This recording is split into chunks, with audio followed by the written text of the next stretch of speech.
Mr. Chairman. Okay, thank you. The first item is approval of the agenda. And I would like to move the health insurance renewal presentation to 8A and the budget update to 8B so that we could spend more time on the budget update, hopefully, than the insurance. So I would propose that amendment to the agenda. Are there any other changes from staff? Ms. McCoy? No changes, Mr. Chair. Okay, can I have a motion with that amendment as proposed? Move to approve as amended. Councilor Beta, you're now host of the meeting, okay? Okay, thank you. Okay, so I'll second the motion, Mr. Chair. Okay, we have a motion by Councilwoman Villarreal and a second by Councilwoman Carol Romero Worth.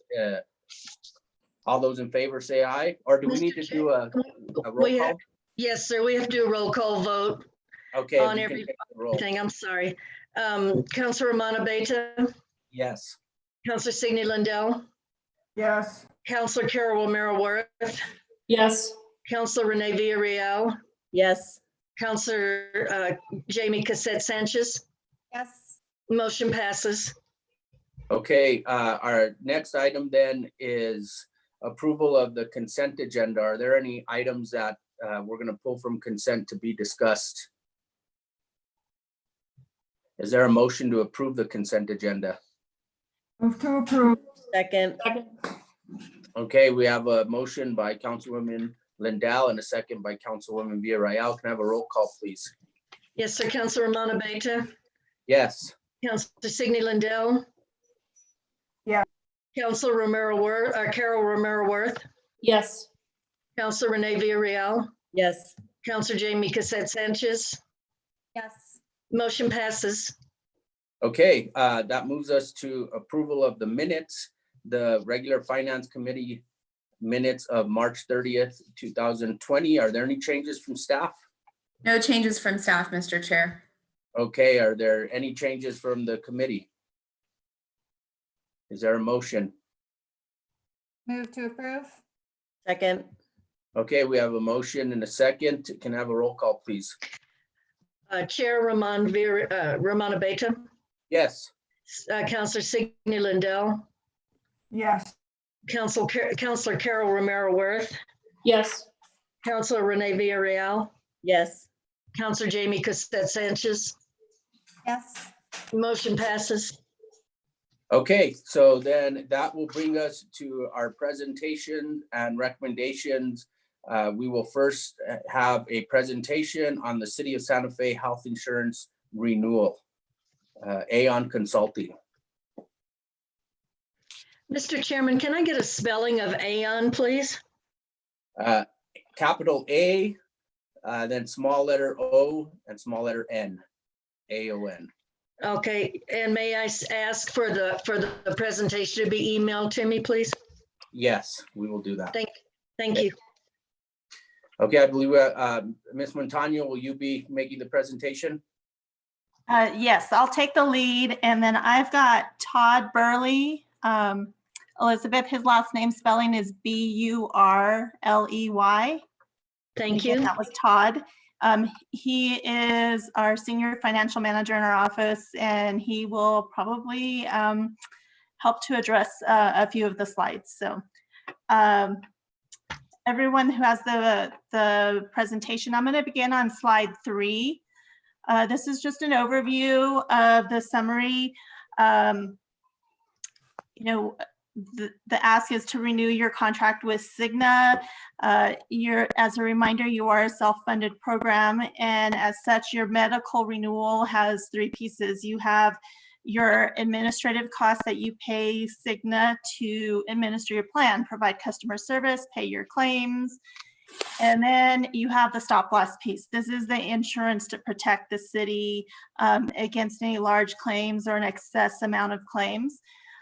And then you have the money you set aside to pay for claims as a self-funded program. So your administrative costs are a 5.8% increase. The stop loss is a 9% increase. And then overall, with what we projected for claims increase, we're looking at an overall 9.4% increase. We'll go into a little bit more in depth into these numbers. Your dental program is also self-funded. That plan is running really well. So at this time, we're recommending no change in the funding to that program. If we move to slide 4, this gives you an overview of the costs. Now, this is the total cost of your program. So this includes what the city of Santa Fe contributes towards the cost and what the employees also contribute if they are contributing to any of the programs through their payroll deductions. So you can see in line 2, we have your medical program costs. In column B, this is the estimated current cost for the 2019-2020 plan year. Column C would be the total projected cost for the 2020-21 plan year. Column D shows the percent difference, and column E is the dollar amount difference between what you're currently paying per year to what it would go up to. Mr. Chair and Don, just curious if you could share the screen as to what you're talking about, if possible, so that online YouTube folks will know what you're referring to, since it is a public document. Sure, let me select my screen to share.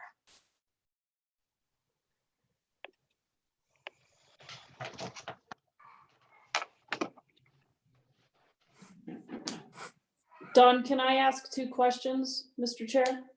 Yes, go ahead, Councilwoman Romero Worth. So I assume that this is the cost of renewal with the plan as it is. This is without making any changes that are selected late, that are outlined later, correct? That is correct. And then also, this is the cost of renewal is current, and is there any notion that it might change or between now and when we actually renew? No, we went through and we went back through, looked at your claims to update everything with more current claims information. And so we don't expect any changes from what we're presenting today. Okay, thank you, Mr. Chair. Okay, Mr. Chair, yes, do you want us Councilwoman. to ask questions as we go through the slides or at the end, or if we have questions on a specific slide, what's the? I think let's ask if on a specific slide. So, Okay. yeah, but I can't see everybody, so just like you've been doing, just Okay, just I know, address. Don, I know you're trying to find the view other. That looks There we great. go. Thank you. I do have a question on stop loss, but I'll wait till you get to that section. Thank you. Okay. So when this first row is your total medical plan cost. So it contains your fixed costs, your stop loss insurance costs, and then the amount of money you're putting aside to pay claims. So you can see current spend is roughly 20 million, a little over 20 million, projected to go up to 21,937,000. So it's a 9.4% increase of, and it's a difference of 1.8 million, almost 1.9 million. In the blue, we broke out so you could see the difference between what is going towards your fixed costs, which includes the administrative costs that you pay to Cigna, and your stop loss. And then what you're putting aside for funding to pay towards claims. So you can see that makeup. Row 5 is your dental costs. Again, we projected, the plan is running really well. We actually are projecting costs to be down. So we're recommending that you make no changes to your funding, so that way you're able to contribute to your reserve. Your life insurance, there is, when you see these numbers here, you're going to see a pretty big percentage increase. But what we did is, in working with the HR team, is look at a benefit change and a structural change compared to what you're doing with your life insurance today. I have in a later slide, I have more information about that. So we'll hang on to that thought and we'll get back to it when we get to that slide. And then your dependent life. Then beginning on row 10 through 14, these are all voluntary programs. So these are programs where the employees pay 100% of these premiums. The vision is having a slight increase of 3%. It's an annual difference of $5,657. So just a couple of notes on the fees. Is Cigna was willing to put in a rate guarantee on their fixed costs that they charge for administering your dental and your medical plans. There is, for 2020, there's no increase, but for 2021 and 2022, their guarantee, it will not exceed more than 2%. That's just for their administrative costs. The stop loss, you have a 9% increase on those costs. And your current individual stop loss pooling level is $250,000. So as a reminder, stop loss, the individual stop loss is what you purchase to protect you against large claimants. So the city is responsible for the first $250,000 in paid claims for any member covered by your plan. If their claims exceed $250,000, that's where the stop loss is going to pick up the amount in excess of that $250,000.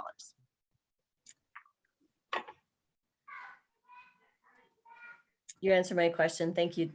Okay, perfect.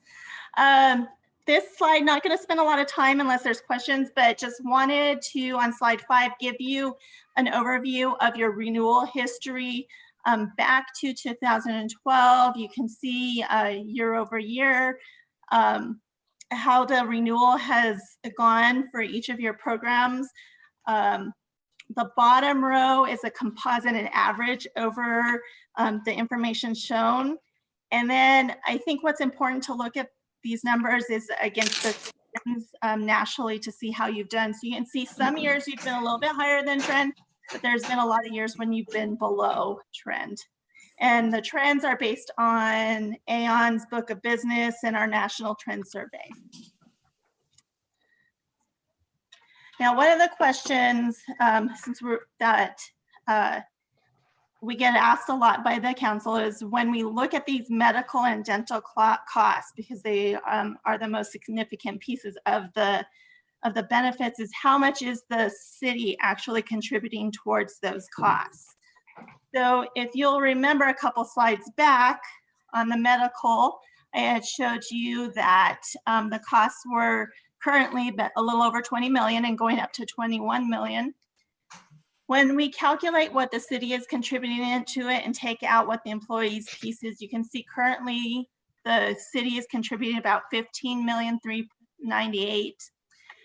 With the renewal, that will go up to 16.849 million.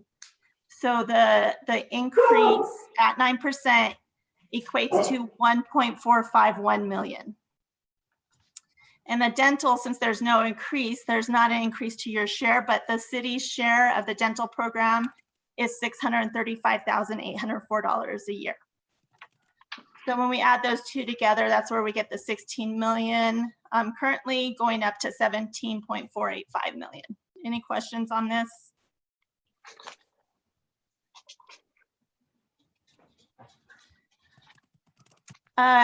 This is how we projected your renewal. And Todd, if you want to talk some high levels through this, and then I'll keep control of the slide deck.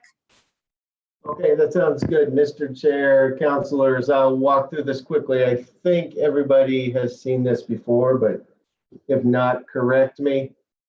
Essentially, what I do is I take the past 24 months of claims. So you'll see in the very first row from April of 19 through March of 2020, there were $18.576 million in medical claims, $2.5 million in RX, for a total of $21 million. There's a reimbursement of $800,000 for stop loss. Again, any claimant who exceeds $250,000, any amount above that will be paid by Cigna. So net claims of $20.3 million or $1,419.16 per employee per month. Annual trend, as you saw a couple of slides ago, this comes from our trend survey, which surveys various carriers and internal and external data sources. So I'm trending medical costs at 5%, RX at 7%. They get trended to the midpoint of next year.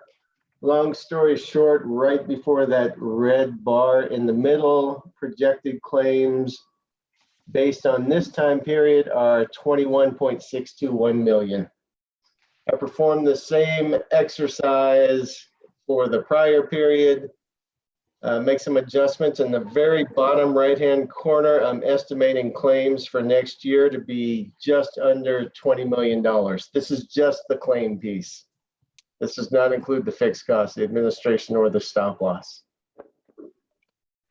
Any questions on how I got there? I hope not, because we've moved on. Next slide just adds in the administrative fee and the stop loss. As you can see, the admin fee is a little under 600,000.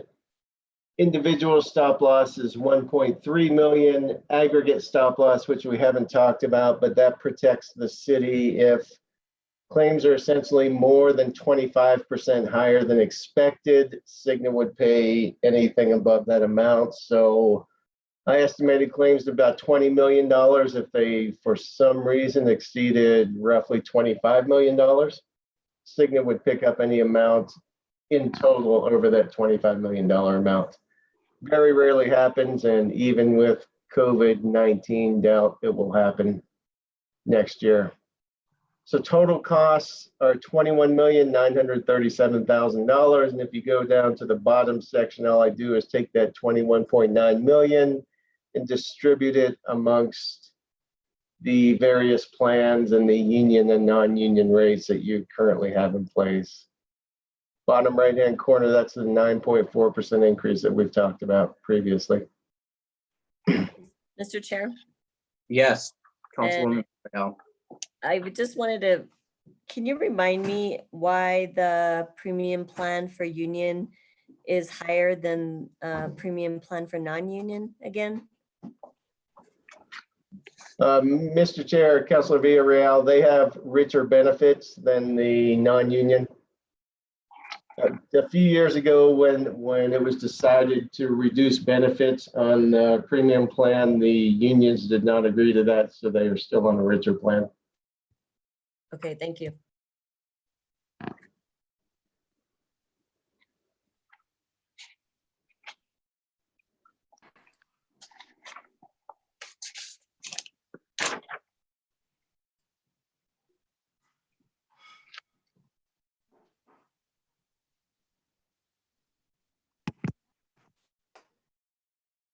Mr. Chairman, this is Byrne. Yes. I would like to just clarify the plan that Todd just spoke about. That is solely for the fire union. All the rest of city employees are on the regular plan. Okay, so it's the fire union's premium plan that's a little higher or richer than the other union and non-union. Thank you for the clarification, Vern. No problem. That's correct. Thank you. And I'm having a hard time hearing Don. Were you talking earlier? I don't hear it all. I can't hear her either. Bill, me, I'll take over while we're trying to fix this. So what you see in column A is the current, if you think back a page, the current non-union and AFSCME benefits. You can see there is no deductible, a $2,500 out-of-pocket maximum. For preventive services pays 100%. The PCP visit is $15, specialist is $30. Hospital inpatient is $250, outpatients $150, lab and x-ray are 100%, CAT scans 100%, ER $125, and so on down the list. You can see that here's the fire plan, and you can see it's even richer. Anything in red is a benefit that we changed a few years ago for at the time, everyone except police and fire, and now it's just fire. So anything. Mr. Chair, Yes. we don't have this slide in our packet, correct? No, I don't believe we do. I don't. in mine. No, no, this was something we did not have in the packet, but I did send it over to Ashley with the HR team so we can get this distributed to you.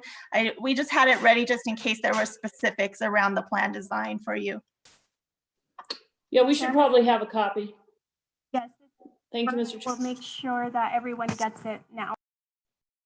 Okay, And- so if we can go back to the presentation that we do have, that would be great. Mr. Chairman, if I could be included on the list send for that, I'd appreciate it for the exhibits. Okay.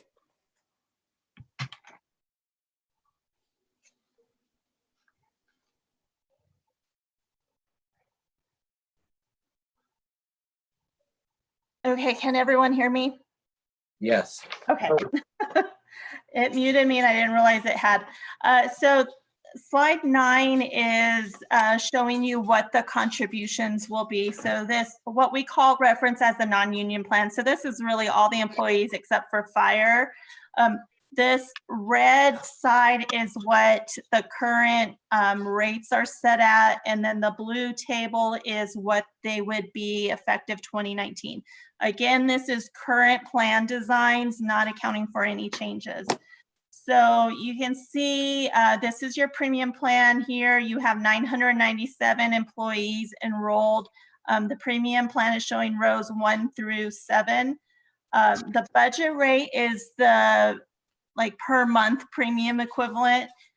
Column D shows your employer cost. This is what the city of Santa Fe is contributing towards the cost.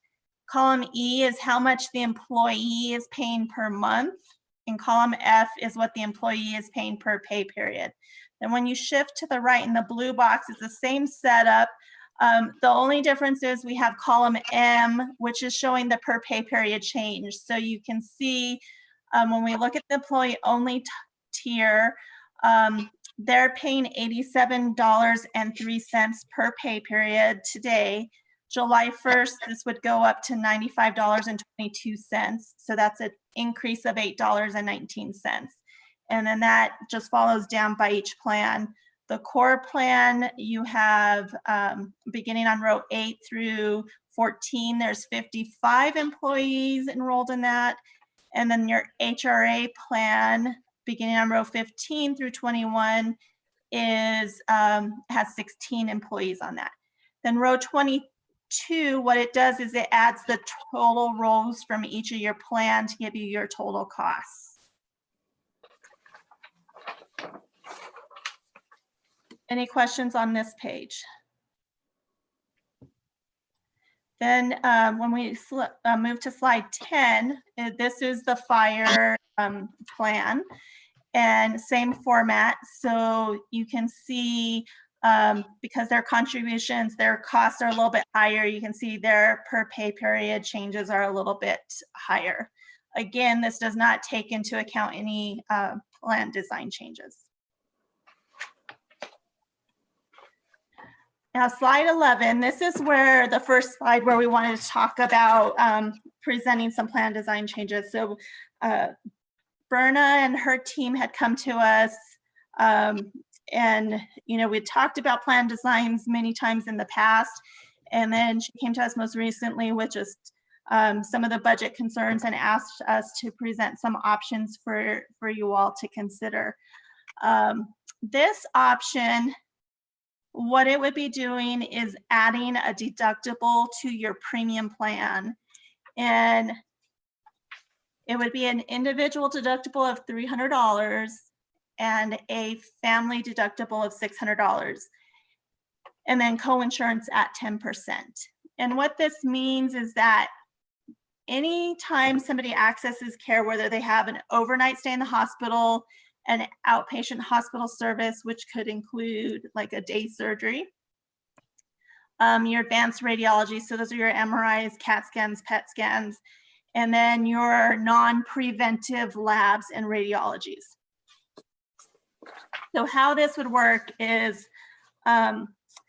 say somebody was having an outpatient surgery and they had not had any care so far in the year. They would be responsible for paying their deductible. Once they've met their deductible for the year, that's all they pay for that. So an individual who had a surgery, they would pay $300. Then they would pay 10% up to their out-of-pocket maximum. And as a reminder, their out-of-pocket maximum is $2,500 for an individual and $5,000 for family.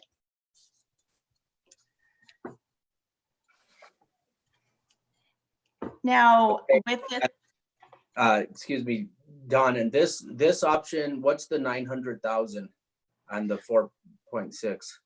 sure, Chairman Abetha, what that represents is if we were to adopt these changes to your plan, these would be the savings. So it would take your 9.4% renewal increase and reduce it by 4.6%, or it'd be roughly a $900,000 savings. Out of how much is it increasing? $1 million what? Chairman Abetha, let me jump in real quick. That's $900,000 total, not the city share. So Okay, so it would be the 76.5% of that. And okay, the overall increase was a little less than 1.5 million to the city. So if you take So- 75% of that is roughly, I should be able to do this, 225. 675,000. So it would okay. be The other portion is the employees portion. And that's how we get to 100%. So the employees would save money also. well, the employees would save, Chairman Abetha, the employees would save money in the contributions from their paychecks. Okay, But right. that $900,000 savings is really shifting the cost to the employees at the time of service. So they would pay more to the hospitals, labs, x-rays, to their services on the previous page. Yeah, those employees that needed it. Correct. But- Okay. Okay, thank you.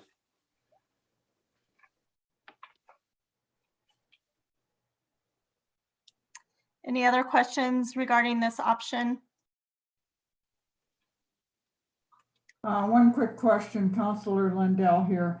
Are you looking only at the one of the 900,000, or are you looking at also the 500,000? And both of those only apply to the premium plan?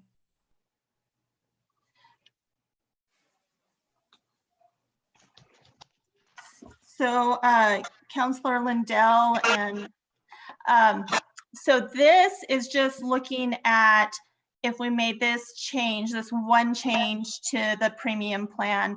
On slide 12, we provided another option. These two options don't add together. They're just one or the other. You choose one. You either choose option 1 on page 11, or this would be considered like option 2. And Mr. Chair, Councilor Lindell, what I was trying to show with this is even with substantial increases to the various copays you have in place on the Ritz's plan right now, it's going to be difficult without implementing a deductible and co-insurance to see any significant savings. My question was, are these both only to the premium plan? Mr. Chair, Councilor Lindell, yes. And again, keep in mind, over 90, close to 95% of your employees are on the premium plan.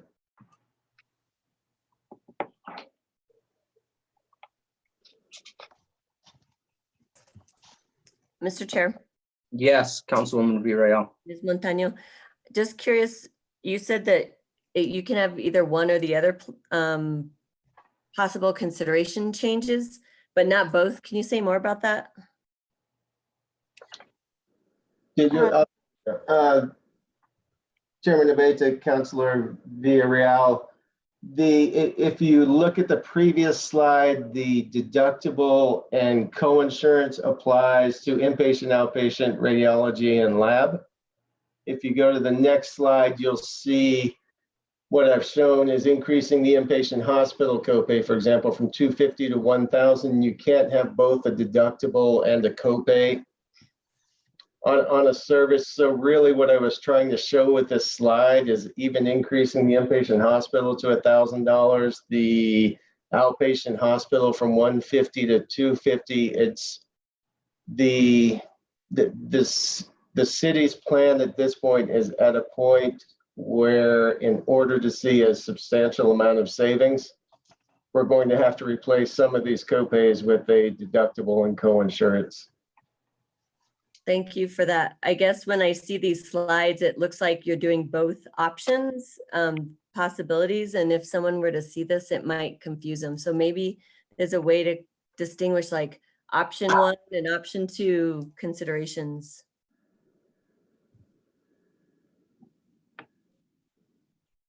Because my first impression was that we would consider both. That's a good point, Councilwoman Villarreal. I agree. And I think what I would like to, I would like for the Finance Committee to make a recommendation to staff as to which option we would like them to pursue. Because I think there's a process that we have to go through with our unions, but I think given the environment that we're in and the presentation that we're going to hear next, I think this is something that we need to take a serious look at. Chair Betha and councilors, we appreciate that feedback, and we take note of that and make sure to ensure that the presentation is clearly indicated that there's separate options.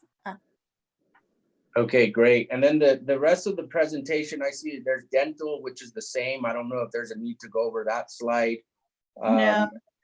Vision also doesn't look like there's a major change. There's some details. And then the rest we get into, there's appendix. So is there anything else that you think is important for us to hear before I start discussion on the two options?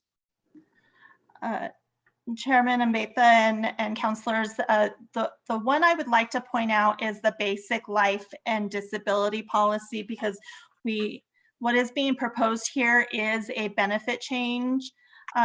Currently today, you offer a benefit at a flat $10,000, and the city of Santa Fe picks up 65% of the premium and the employee pays 35%. To have that cost sharing structure on a basic life and disability benefit, so what we're showing here in this top section, is very unusual. And Berna and her team have worked through an audit. There's been some issues that have come up because of that cost sharing structure on how it applies to the voluntary coverages.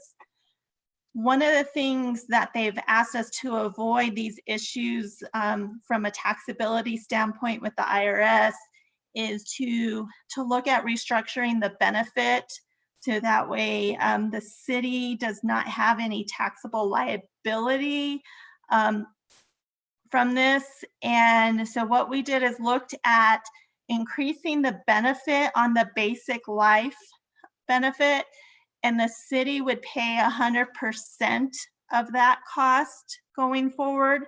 And then the employees would be responsible for paying 100% of the voluntary coverages, which is typically how a life insurance benefit is structured. And so that is why you're seeing a increase in the cost. Is number one, the city is picking up 100% of this basic life policy, but we've also enhanced the benefit slightly to match more in line of what we see with other employers. Okay. Okay, does that conclude the presentation? Mr. Chair, Yes, Councilman. on that point about basic term life, so does that offer a savings for us, or is that just changing the formula, if you will? It sounds like it's actually more expensive, but is there like a savings long-term or something? Chairman Abetha and councilors, so there is a savings, but I don't have those numbers. The HR team will have those numbers, because today these bottom numbers down here where it says voluntary beginning on row 8, in the current situation, you're also picking up about 65% of those costs, depending upon how much employees are paying. So the true picture, which the HR team was pulling those records together, of what you're paying a larger portion of this total of 440,000, where going forward, you would not be paying any of that. That should totally be a voluntary benefit where the employees are picking up 100% of those costs.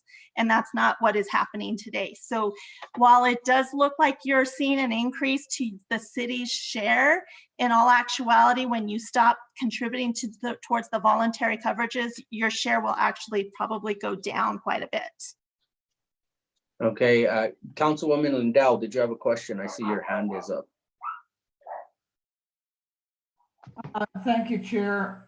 The only thing I was asking was, you had a chart that showed, that wasn't in our packet, that showed what the maximums were when we're considering these increases. It was 2,500 for an individual and 5,000 for a family. Is that correct? Chairman Abetha and Councilor Lindell, is this the slide you were referring to where it had the maximums on the plan design? I think it's slide 11, where you talked about the deductibles compared to the co-pays, one of our options. Yeah, and the slide she's showing right there is the one I am referring to, because that shows what the maximum would be, which is really important. Okay, thanks for putting that back up. I can only see on mine the union fire benchmark. What's the fourth column? So Chairman Abetha and Councilor Lindell, the fourth column I added in here was the state of New Mexico benefit designs, just for you to be able to see how your plans compare to the state of New Mexico, since they are a large employer within our state and probably a very, someone who you compete with for your staff. And so just to see where your benefits align to theirs. The only thing that was not completed on this sheet, because I could not find it on their website, was how they, if and how they cover medical massage. So state employees, their deductible right now is 500 to 1,000 to 1,500. Chairman Abetha, yes, that is correct. It's 500 for an individual, 1,000 for employee plus one, and then 1,500 for family. And ours right now is 0. Yes, sir, that is correct on your premium plan, yes. Okay, and then the family, it goes up to 4,000 all the way up to 12,000. Chairman Abetha, actually that row is the out-of-pocket max. So that is the most the member would pay out of their pocket for their healthcare service. So that is like their umbrella, their protection. So in the plan year, they would pay no more on the state's plan 4,000, where on your plan, an individual pay no more than 2,500. And is that, so is that the slide 11, the deductible, that option, what does that look like? That's it?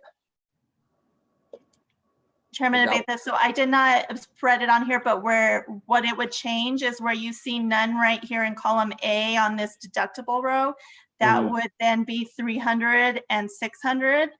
The out-of-pocket maximum would not change. We're not proposing an increase to the out-of-pocket maximum. So the employees, the most they would pay out of the pocket would stay the same. What would change then down below here is your outpatient surgery, your inpatient hospital. Those two would no longer be a copay. They'd be deductible and coinsurance. your MRI, PET, CAT scans, and then your lab and x-rays, but it's only lab and x-rays that are not preventive, because preventive lab and x-rays are 100%. So would this option be closer to what government employees at the state have to do now? Or would it be comparable? Would it be better? Would it be, more expensive for the employee than if they were working for the state? Chairman Abeyta and other counselors. So it would still, your plan would still be probably more considered better than the states, because you would still have a lower deductible. You still have a lower out-of-pocket maximum. I can't speak to what they charge their employees. I know they are salary-based, and it ranges to where they pay 60 to 80% based on the salary band. So you are definitely probably more generous, especially for, the different salary levels. So I would still say, even if you adopted the deductible and coinsurance, you'd still have a very generous benefit plan. More generous than the states. Yeah, Chairman Abeyta, yes, it's going to be more rich than the state. If you compare the copays as well as the deductible and coinsurance that you'd have, you can see your copays would remain lower than the state, and also those salary-based contributions. Mm-hmm. Any employee making for the state, I believe it's $50,000, it might be 60, pays 40%. Your employees are only paying 23.5%. And our employees would continue to only pay 23.5, even if we chose this deductible option. Chairman Abeyta, that's correct. These are only changes to the benefits, not to the contribution structure. Okay, but this would save us, between us and the employees share, $900,000. Chairman Abeyta, yes, that is the estimate of the savings based on your historical claims costs. And so is that 900,000 a year? Chairman Abeyta, yes, that would roll forward, being that your starting point next year, instead of an estimate, or for this upcoming contract year, instead of an estimated $20 million in claims, I'd estimate the claims to be 19.1 million, and that's going to flow forward. And again, what you're really doing is shifting some of the costs onto the members in the form of a deductible and coinsurance. Yeah, and the members that need it, because not everybody needs these. Correct. So you would see the 9.4% less, roughly the 4% reduction in benefits. So the paycheck contributions would not increase as much, but for those employees who use that list of 4 services that we previously showed, those employees would pay more out of their pocket at the time of service. Right. Okay, are there any other questions from the committee? Chair, I have more questions. Sure, Councilor Lindell. Would you please put the slide up that was just up? Okay, in looking at this and looking at, just let's look at the first column and the third and the fourth column. Did we do any figuring on some of these copays? Are those significant for lab and x-ray? Our plan pays 100%. Some of these others don't. The MRI, the benchmark, our plan pays 100%. These other plans pay 20% after the deductible.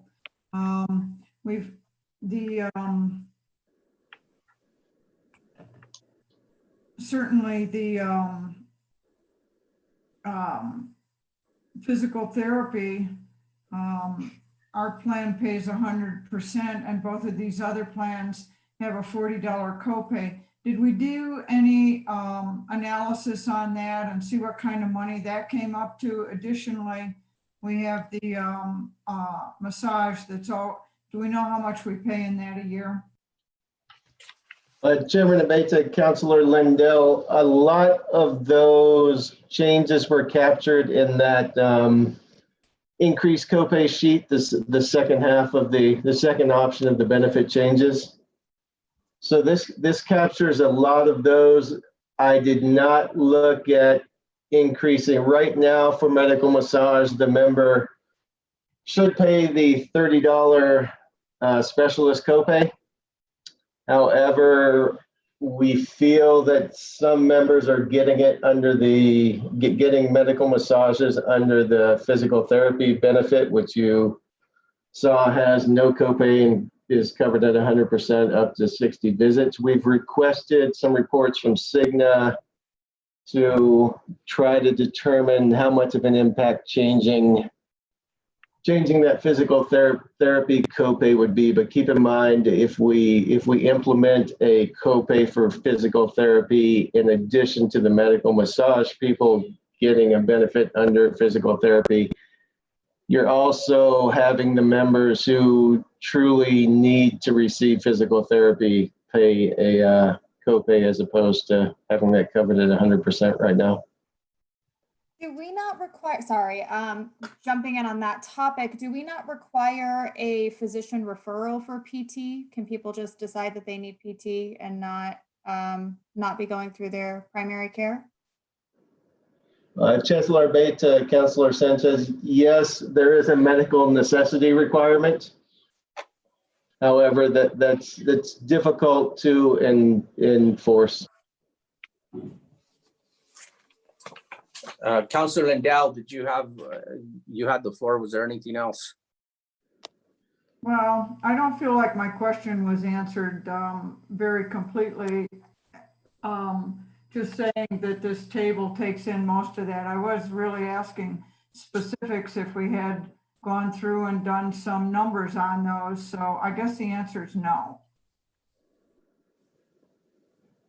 Chairman Abate, Councilor Lindell, again, these do reflect changes in the copays. I did not mirror either the benchmark or the state plan. What I did was implement what I thought were reasonable changes to the copays to get closer to the state of New Mexico plan, but I did not mirror those benefits.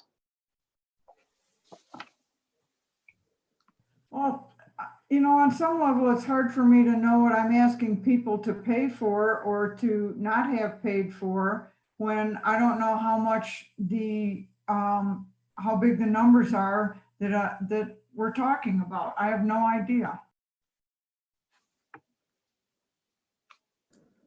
Chairman Abate, Councilor Lindell, the numbers in terms of additional member share or the savings line by line on page 12? I'm talking about the slide that we don't have that is not up on the screen again. I don't have any idea like what our numbers are. What kind of numbers do we have for people paying, you know, radiology, MRIs, urgent care? I don't know what those numbers really look like and how we determined that these were the places that we should determine savings. Chairman Abate, Councilor Lindell, numbers in terms of members utilizing each of these services? Correct. Okay, I can work with Cigna and see if we can get that. And on that point, Councilor Lindell, is one of your concerns, or at least what comes to my mind is, yeah, we don't want to eliminate something or make something more expensive. If it is something that really is needed, or the opposite, I would do. If it really is being abused, then maybe that's someplace we target. Is that what you're getting at, Councilor Lindell? That is what I'm getting at. In addition, there may be some of these benefits that, you know, they aren't really being used that much. Maybe those are the places that should have the increase in cost. And I don't know. I feel like I'm being asked to make a decision without complete data. Chairman Abeyta, Councilor Lindell, for those, I did not show the lower utilizer services, but because of their low utilization, changing the copays doesn't have much effect on the city's overall costs. Okay, Councilwoman Villarreal, I see your hand is up. Did you have a question or Thank comment? you, Mr. Chair. I hear my colleague talking about needing to understand the amounts, like what we actually have high usage in, just so we can have a better or clear picture. What I'm really wanting to make sure is if we decide something that's utilized by our staff is important, we want to keep that. And even if we had to increase or had a higher copay, I still think it's more important than completely eliminating a service. So I just want us to think about that, or at least staff, when you're making recommendations, that these services, especially if they're like proactive ways to support health and medical improvements, instead of being reactionary to our healthcare, that we would look at trying to keep those, but increasing in some way, whether it's a copay or something to that effect. So I guess I agree with my colleague to look at our different options, and you did give us some options, but I'm just thinking, like, if there's an idea of cutting certain services, if you could go back to that slide that shows us all of the comparisons. I just want us to be cognizant of that, and I'm sure staff is looking at that. It just, like, these areas, like plan pays 100%. That's great. However, if we had to make adjustments, I think that staff would want an adjustment other than having completely eliminating something from our plan. So I hope my colleagues agree with that in that aspect. And then also, how are we moving forward today? Once we finish this presentation, what's next? Are we talking with staff about ideas, or are we moving on to the next agenda item? Mr. Chairman, Councilor Villarreal, it's Byrne. So this is a presentation. It is an annual presentation provided by our consultant, Aon, to kind of gear us up for the new fiscal year and any plan design changes that the city decides to make. So what the next step will be is to meet with our group insurance benefits advisory committee, which is primarily made up of our union presidents of the city, and to talk about some of the challenges that we're facing with the budget shortfall with regard to our plan, and then ideas, basically this presentation with them on ideas on how to address that issue. Additionally, at the next council meeting, we will be requesting the approval of the extension for the Cigna contract, as Don mentioned earlier in the presentation. But as far as plan design changes, yes, we will be meeting with staff and then bringing something to you before the upcoming fiscal year. I would like to also point out one thing as far as the co-payments. The fire union contract does have an article in their contract that puts a cap on co-pays. So that's definitely something we would have to negotiate with them. Okay, and on that point, Bernadette. Director Salazar.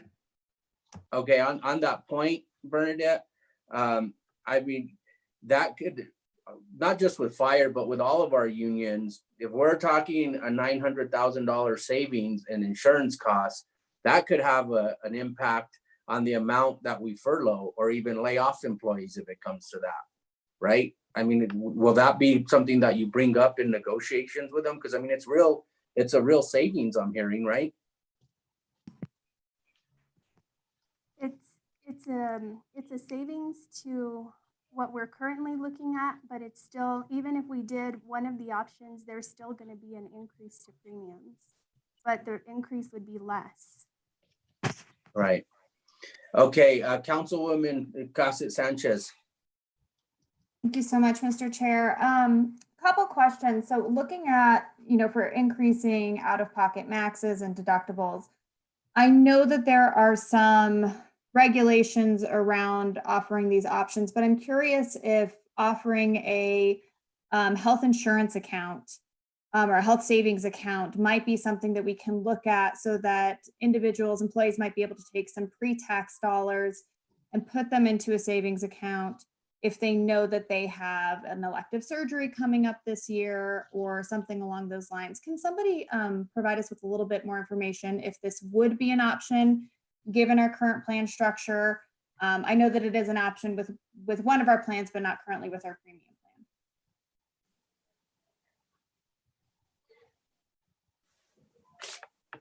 plan. Todd, do you want to talk more about those plans? I'm sure Chairman Abate, Councilor Casa Sanchez. I believe there is an HRA associated with the middle plan. And I believe, and Bernadette, correct me if I'm wrong, but I believe an FSA is available to the employees. Yes, it is available. Yes, so again, they already have that option. Okay, wonderful. Glad to hear it. And definitely something that I think that we'll want to remind individuals of, especially if we're looking at those greater out of pocket, the larger deductibles, so knowing that those may be coming up. Also with you mentioned it very briefly, but was looking at our projections of claims for the upcoming year. I know that data is changing rapidly. Looking at COVID-19 and do we have any idea of how this might impact our claims, especially given that we are self-insured? Yes, Chairman Abate, Councilor Casa Sanchez. All of the models that I have seen up to this point actually project a reduction in costs over the next 3 to 6 months because any elective services are simply not being performed right now. After that, it's largely going to be a matter of the number of COVID-19 members that you have. Roughly 80% of those are either asymptomatic or have a very mild case. Usually less than 10% are hospitalized, and then there's kind of 10% in between. Really what's going to drive the city of Santa Fe's costs is the number in that final bucket, those that are admitted to the hospital and possibly to the ICU. But what we expect is over the next three to 6 months is to actually see medical claims reduced.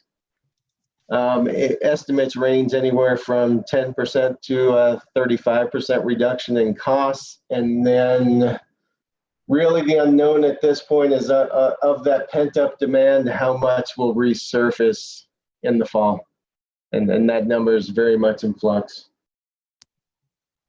Okay, thank you. And do we happen to know, if we do have anybody that does go into the ICU, what the percentage is, or how much on average a COVID-19 patient, how much those claims would be? Do they have any information on that right now?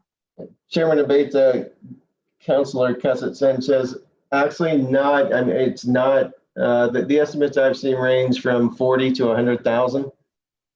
Again, there's not really a treatment for them. It's just essentially keeping them in the hospital or ICU until they recover or until they don't. So the costs are not, these are not several $100,000 claims that we've seen. It's more of those middle $50,000 to $100,000 claims. Okay, thank you. And I just want to, echo what Councilor Villarreal said of looking at increasing copays at this point as opposed to eliminating benefits. Although if there is a way, and this is something, we need to talk to Cigna about, I'm not sure if there are methods to ensure that we are not getting individuals who are potentially misusing benefits without blocking people having access to them if they need it. I'd be interested in exploring what that might look like, whether that is providing a reduced number initially and then having to submit additional paperwork. I know that can be a lot on the side of the practitioners, but I'm just curious about some of that information, how we might be able to shore up those benefits to ensure that the people who need them are getting them, but we are not seeing any abuse of benefits at this point.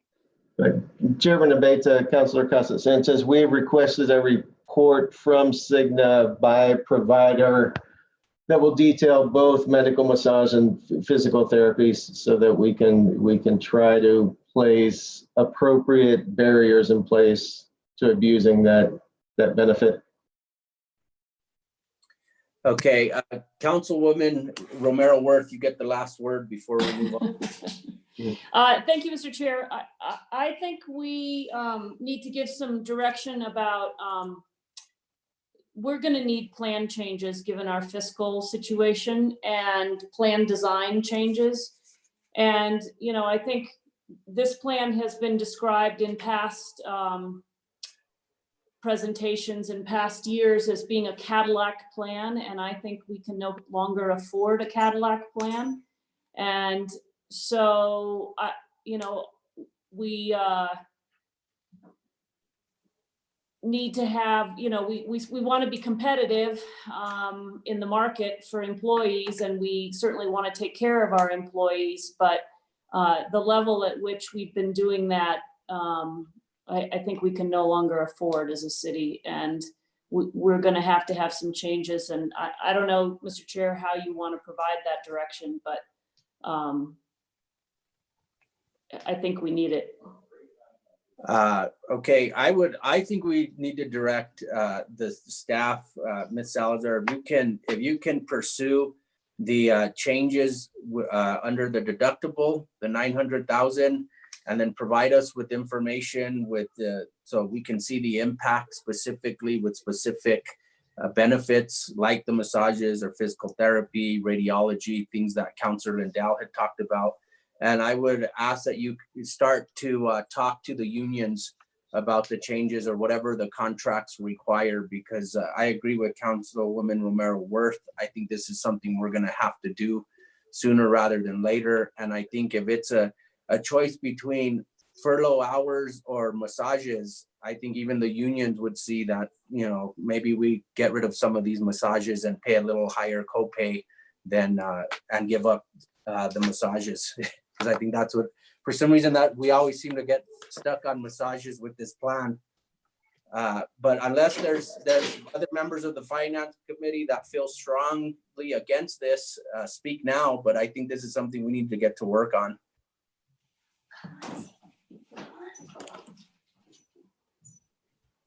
Ms. Salazar, do you think you have clear direction? Mr. Chairman, yes, I do. Okay, thank you. Thank you to Aon also for this presentation. We look forward to seeing the progress that we can make with our unions and our employees. Thank you. Thank you, Mr. Chair. Thank you, Mr. Chair. I'm going to stop sharing my screen so it should go back to you, and we look forward to meeting with you next time. Okay. Okay, so that'll bring us to our next item. Ms. McCoy, this is the FY20 budget update.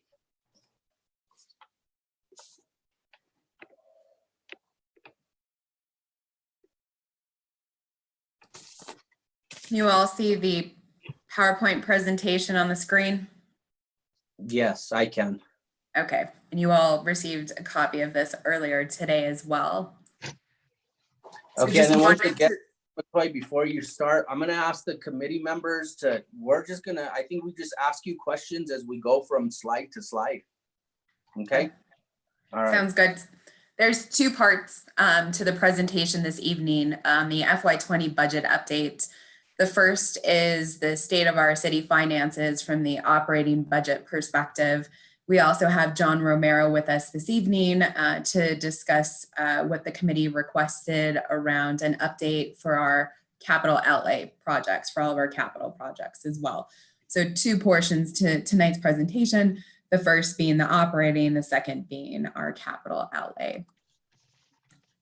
So starting off, as you know, we are in the middle of a public health emergency, and the city's priorities are to keep the city health and healthy and safe as we continue to prevent the spread of the virus. Early on, the city's response to the public health emergency included very strategic, targeted measures to prevent the spread of the virus. We closed certain facilities. We were able to stand up an e-government practically overnight. We are now operating an emergency homeless shelter at Midtown. Again, this is our top priority. So the first of our priorities is to continue to respond to the public health emergency and to keep our community healthy and safe. The second priority is to rebalance. Here we are looking at focusing on the city's essential services. And we can go more into that as we are looking at our revenue shortfalls. And then the third, as we look forward into the future, is how we rebuild, how we go forward and ensure that our economic recovery is strong throughout our community. First, I'd like to share with you some data that we do have in this time where we don't have access to much real-time data.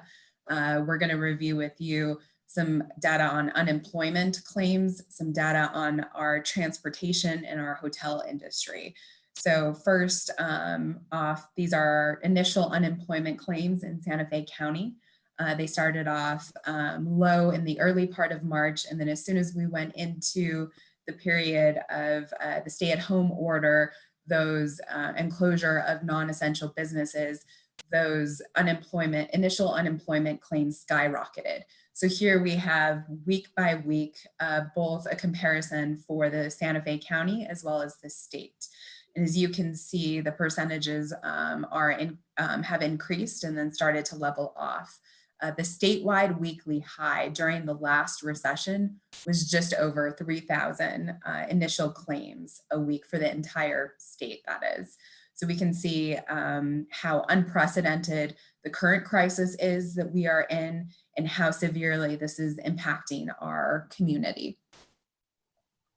Next, we have some industry data that from the hotel industry that shows occupancy and the revenue per available room. So both measures were up year over year when we compare January and February. And we saw that through our lodger's tax collection. We saw that through our GRT coming in strong in these sectors for those months. When we hit March, we see this decrease close to 50%. And that is just for half of the month where we saw the stay-at-home order. So these, the impact has been significant in one of our major industries. As far as our transportation data from both our two very different groups, from our bus ridership in the city, as well as our air traffic through the Santa Fe airport here month over month as well, we are seeing significant declines. So these are different data points in our economy that we do have real-time data in. So we are seeing those decreases. That's to set the stage for the next section of our presentation, where we start to turn to our city's finances and the impact that the downturn in the economy is having on our fiscal, on our financial system. So just a bit of history, our S&P and Fitch ratings were AA+ for our last bond issuance, and both S&P and Fitch have cited our strong proactive fiscal management, our conservative budgeting, and our revenue maximization and data-driven management as reasons for that strong bond rating. So moving forward, we have been able to build up our reserves over the last few years, and that will be able to carry us a portion of the way towards our shortfall. And we'll talk a bit more about that in a second. So for this section of the presentation, we're going to dive into our gross receipts as it is our primary revenue source into the general fund. GRT is about 70% of the general fund and about 30% of all of our other funds. So here we can see what drives our GRT by these industry sectors throughout Santa Fe. Retail trade is the highest at 33%. Hospitality and food services, construction, manufacturing. Mary, let me stop you there. Yes. Retail trade, what is that? Define, give a specific example. Yes, so retail trade is shopping, essentially all the retail merchandising that So essentially Santa has Fe been Mall. closed. Santa Fe Fe Place Mall, that is That's true. correct. So that's closed. That's Exactly. So if you think about the last time that you drove around the city of Santa Fe, as you're looking at this pie chart, you can start to piece together a picture of our economy. Driving down Cerrillos and St. Mike's, passing the rental car facility off of Cerrillos in the shopping center, that rental car facility, the parking lot is full. Passing the Santa Fe Place Mall towards the south side, that's closed. The parking lot is empty. So as you drive around and you look at these different industries, what is still operating are elder care facilities. Those are still operating. So we dissected the GRT by sector, the finance staff did, and we reviewed the percentage of activity that is still remaining in each of these different sectors. And we came up with 3 different scenarios to inform our revenue projections that we are presenting to you this evening. Based on the but retail trade makes up 33%, and that's probably the sector that got hit the hardest, or the area that had to shut down. Correct. That is one of the largest sectors and also considered non-essential. Okay, thank you. For the most part.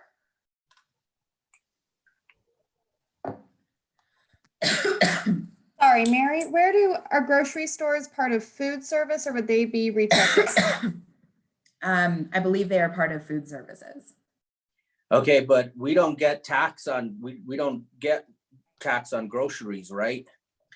That is important. Food and medical are exempt and we receive a distribution from the state. So it's great that people are still able to go shop at groceries and do all that because they can access food. But so if Smith's or Albertsons or Market Station says, hey, business is booming, they're buying up all the eggs and the bread and the milk, we don't see any of that. Mr. Chairman? Yes, Councilwoman. So I think something that's important for the Finance Committee to keep an eye on is, because we don't pay gross receipts tax on food, we do get from the state something called hold harmless money. Okay. And that level of money, I think how much we get from the state will certainly be an issue in a special session as a way to help local governments survive this downturn. That I know the Municipal League is looking at recommendations that would ask that we have, and that hold harmless amount has decreased over time. And so one proposal that may be floated is that hold harmless level go back to earlier years when it was higher, because local governments need the revenue because of this downturn. So just something for the Finance Committee to be aware of and to keep an eye on as we look for help from the state. Okay, thank you.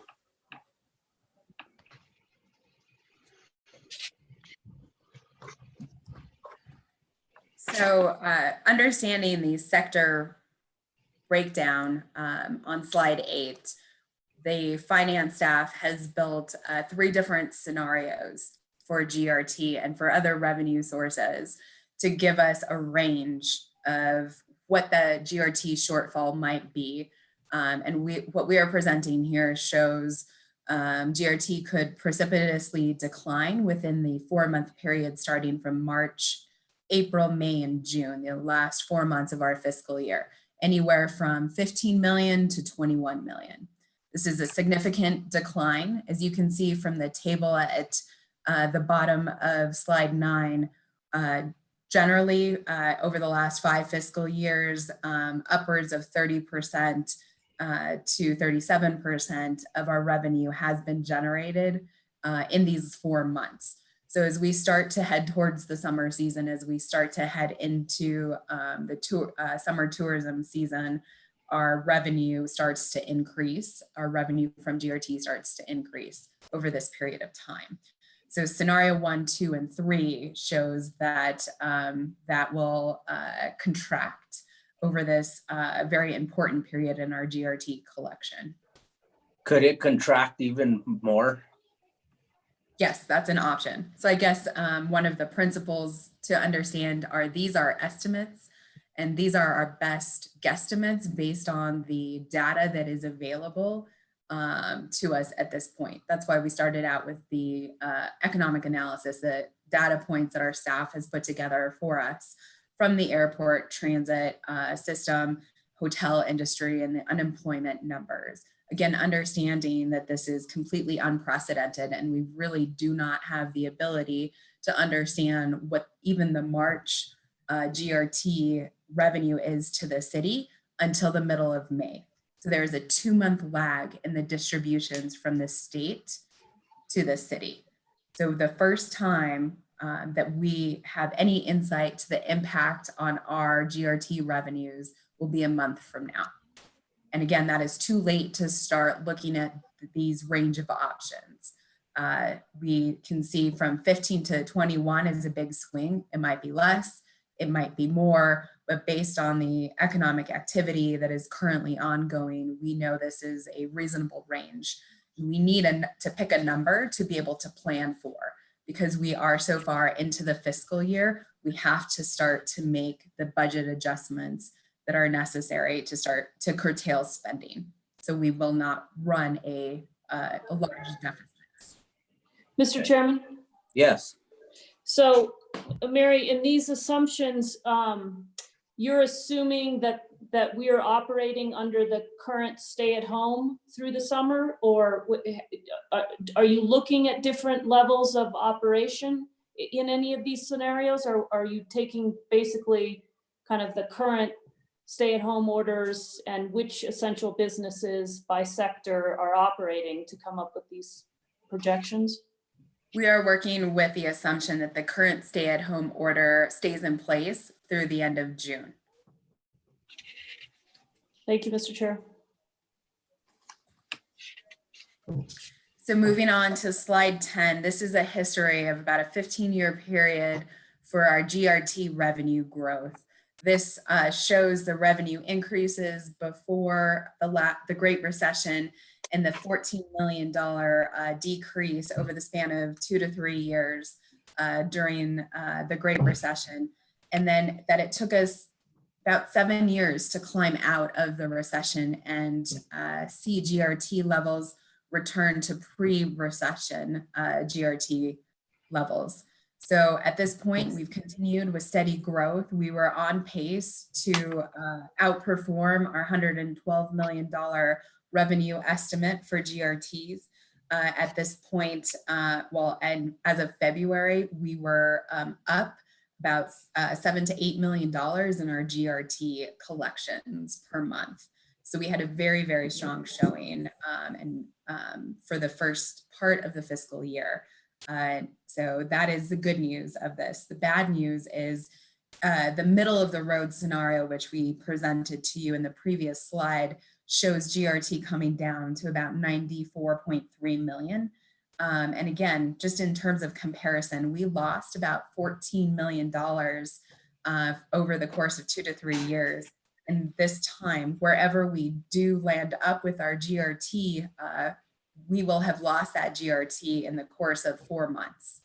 So this is the analogies that have been thrown out there as the rug got pulled out from underneath us very quickly. And just as quickly, we've had to put together these scenarios, given these ranges, and start to plan so we don't encounter a large shortfall. So moving forward, I think many of you have heard us talk about these estimates in the last few days. So the all funds shortfall that we are budgeting to is 46 million. The shortfall in the general fund is closer to 14 million. And so in order to manage and not have that large of a deficit, the city has implemented a spending freeze for non-essential purchases, a hiring freeze for non-essential staff, and is restricting overtime to reach this $46 million target that we have. And again, Okay. Is that, okay, Mary, is that the next slide, slide 12? yes, Okay, but you said there was a potential deficit of 46 million. correct. So the 28 million doesn't get us to 46. That is correct. That is correct. Okay. So what we have mapped out here is these 4 different areas where we can achieve multi-million-dollar savings to the tune of the $28 million that the chairman referenced. A spending freeze for all non-essential discretionary spending that covers the gamut from travel to office supplies to any type of activity that we had planned in the last quarter of the fiscal year that now will not happen because of the stay-at-home orders. Additionally, the city has implemented a hiring freeze for non-essential vacant positions, and that will garner about 2.5 million, whereas the spending freeze, our target is 25 million. The overtime restrictions for non-essential staff, we estimate we can save 500,000 in the next few months, and separating temp employees that are considered non-essential garners us close to $200,000 for that total of 28 million. But as the chairman mentioned, the number that we're keeping in mind across all funds is 46 million. So we're still 18 million short from covering the estimated revenue shortfall. So the additional. Mr. Chair, Yes. I'm sorry, Mary, maybe you're about to get to this, and you mentioned our reserves. What is the total of those at this point? The total reserves that we're showing starting the fiscal year is 14 million. That 14 million is in excess of the city's 10% required reserve minimum. So that's around 9 million given the budgeted levels. And as the expenditure budget shrinks, that 10% target also shrinks, the 10% minimum reserve requirement that's based off of expenditures. So are you saying the more we control our expenditures, then the savings requirement lowers too, so we save there also? Correct, and that allows us a larger pool of general fund reserves to be able to draw down on. So consider the reserves like your personal household's savings account. And so if I were in a situation where my income was cut off, I would first look to reduce my discretionary expenditures. As unfortunately, many people in our community who have lost their jobs are doing now. So first, what goes? Those trips to the movies, the trip to your favorite local restaurant. So those are all what we are considering the spending freezes for non-essential items. Next, then we would look to our own savings account and consider drawing down on the savings account to pay for the essential expenditures. At this point, so we have 14 million in savings, and what we have to have is 9. Correct. And so the mayor and you actually it was pretty good to save 14 last year instead of just the 9, because we do have something at least that we could work with now. We have grown those reserves over the last few years in the city. And again, it goes back to one of the first slides for the city finances. Because the city has had strong fiscal management, because we've had a conservative approach to our budgeting, we've been able to grow that rainy day fund for an opportunity like this. However, we do realize that our savings account isn't quite as big as what our shortfall is. And so we're going to need to kudos to you and the mayor for having that foresight 2 years ago, last year, and not just spending all the way down to the 10% minimum. So I think that sets us up good for the next few slides to talk about all of our different options as we look to balance the additional 18 million across all of our funds. The mayor is planning to introduce a resolution calling on the federal government to provide an additional stimulus package for additional financial support to local governments. It doesn't seem likely that it will be in the stimulus package that is in front of being discussed in DC and to be voted on this week, but potentially in a fourth wave of stimulus. So we're actively lobbying and encouraging our congressional delegation to support that. As far as state support, the state did receive $1.25 billion in the CARES Act. So we did not receive direct funding for our response to the coronavirus, although we are incurring expenditures to support our community through the public health emergency, including the activity at Midtown. So we would look to as many federal and state sources for reimbursement of those expenditures. Additionally, on the revenue side, we are looking at two areas where the state could provide additional support. I believe we talked about this during our last committee meeting, is requesting actual GRT distributions from the internet sales tax in FY20. The state was not set to provide actual distributions to local governments for the internet sales tax for a few more years. But given that many of our purchases have been transitioned to online sales, as folks are ordering their supplies online and having them delivered to their house, I think this is a good opportunity to true up our GRT distributions, which would, in this area, which would increase our total overall revenue for FY20. Additionally, there are some of our funds are set in state statute.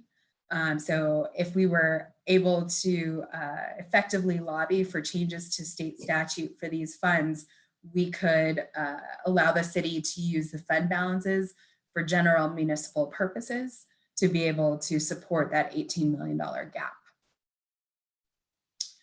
And slide 14 really focuses on the revenue and additional expenditure levers that the city has within our control.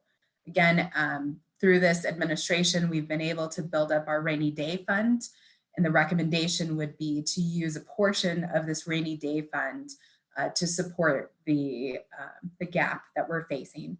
And additionally, there are other funds. We have about 70 funds across our financial system, and some of them are restricted by our city ordinances to be used for specific purposes. So we are actively looking at opportunities to use these we're actively looking at the legal authorization that would be necessary to use the fund balances in these funds for general municipal purposes, again, to bridge that gap in our shortfall. Additionally, we do have other revenue opportunities, considering the city's real estate portfolio, which would generate one-time revenue. And for specific examples, we could save operating and debt service costs at the same time if we were to dispose of those city assets.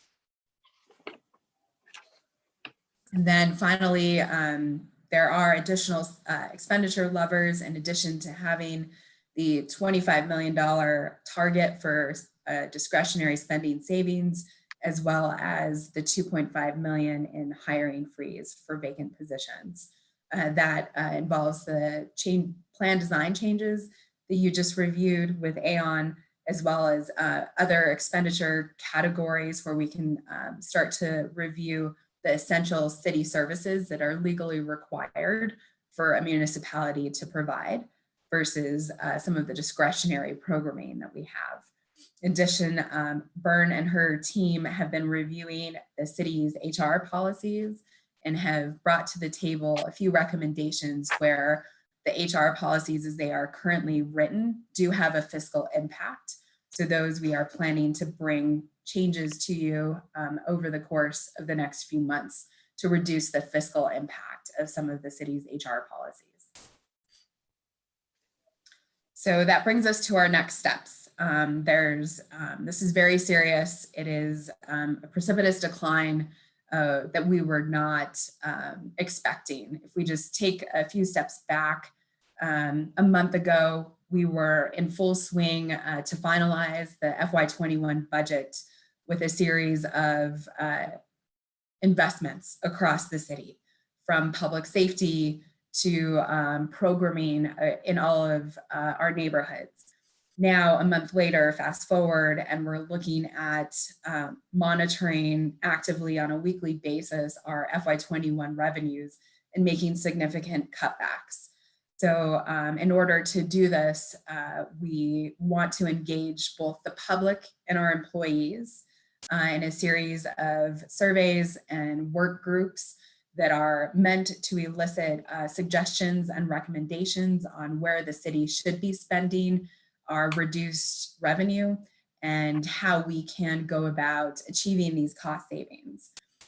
So we will continue to actively monitor our revenues and make these budget adjustments. But for the meantime, we will be submitting our FY20 budget, the current year budget, as a placeholder for our FY21 budget. DFA has changed these rules for all local governments, and that budget will be due June 1st. And so starting in May, we will be looking ahead to completely revising our FY21 budget and moving towards having a budget hearing process in July of 2020. This will queue us up to be able to submit a revised FY21 budget to DFA as of July 31st. And then as we move forward into the new fiscal year, given this economic crisis was caused by the public health emergency, which we do not know when we are going to start seeing an opening up of our economy again. So we will continue to monitor our revenues on a much closer week by week basis as we move forward into 21 to determine if any additional budget adjustment measures are necessary as we go forward. So we are actively managing through this, and we're at a very different stage of this process than we thought we would be at now in the middle of April. We thought we would be meeting to vote on our FY21 budget, but we've had to make some pretty significant changes in direction and set the path for these cutbacks to manage that 40 million plus shortfall in revenue that we are expecting. Mary, we got an email at the end of the day from the mayor, and in it, he had stated that we were going to implement furloughs anywhere from 4 hours a week to employees going down to 3-day work weeks. How much is that going to save, and is that factored in the 28 million with the hiring freezes and that number you gave us earlier? That is not factored into that $28 million number. And as you can appreciate from your background, Mr. Chairman, the devil's in the details. So determining person by person, position by position, who will be facing a 4-hour furlough versus an 8-hour furlough versus a 24 versus a 16-hour furlough is very detailed work that our HR department is in the middle of doing now. So if Bernadette is still on the phone, she can give us some additional details, but it is approximately $1 million savings over the course, $1 million over the course of 2 months. Okay, so to recap, hopefully we have a $46 million shortfall, but it could be worse across all funds. You've already taken steps, or you've identified where we could come up with $28 million to put towards that. That leaves us a balance of 18 million. There's cash reserves above the 10% of 5 million. So heck, even if we had put the whole 5 million, I don't know, that's something you and the mayor need to consider. We're at 13 million.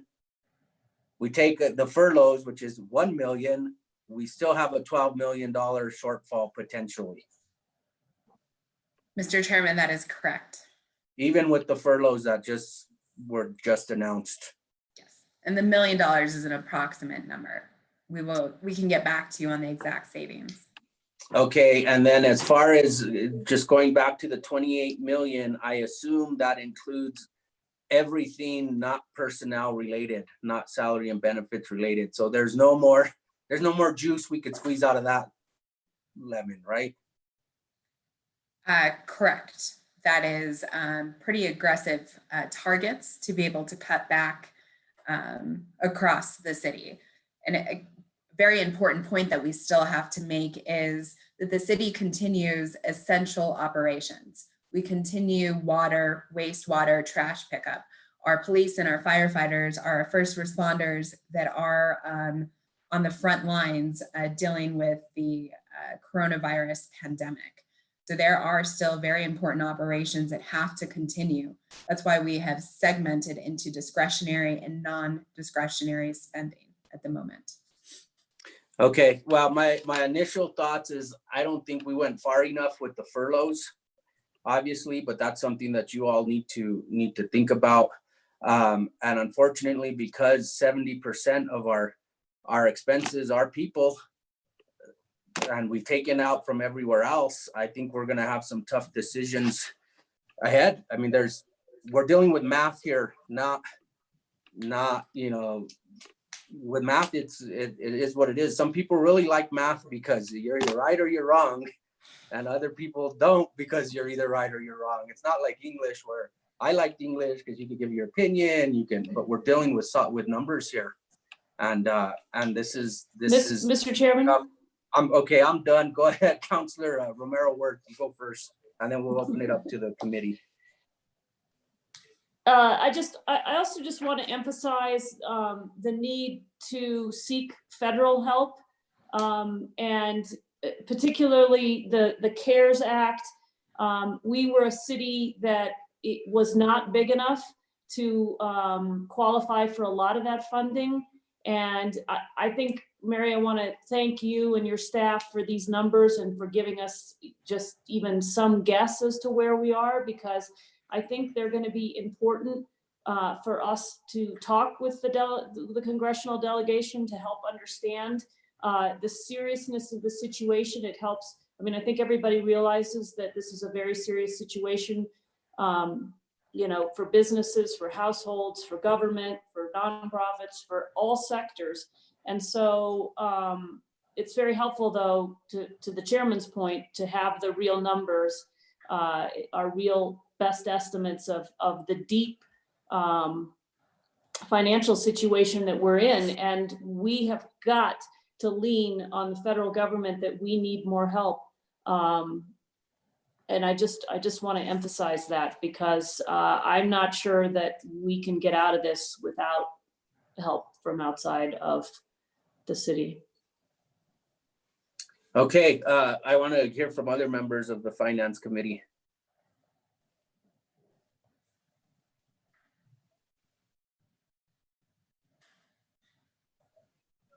Mr. Chair.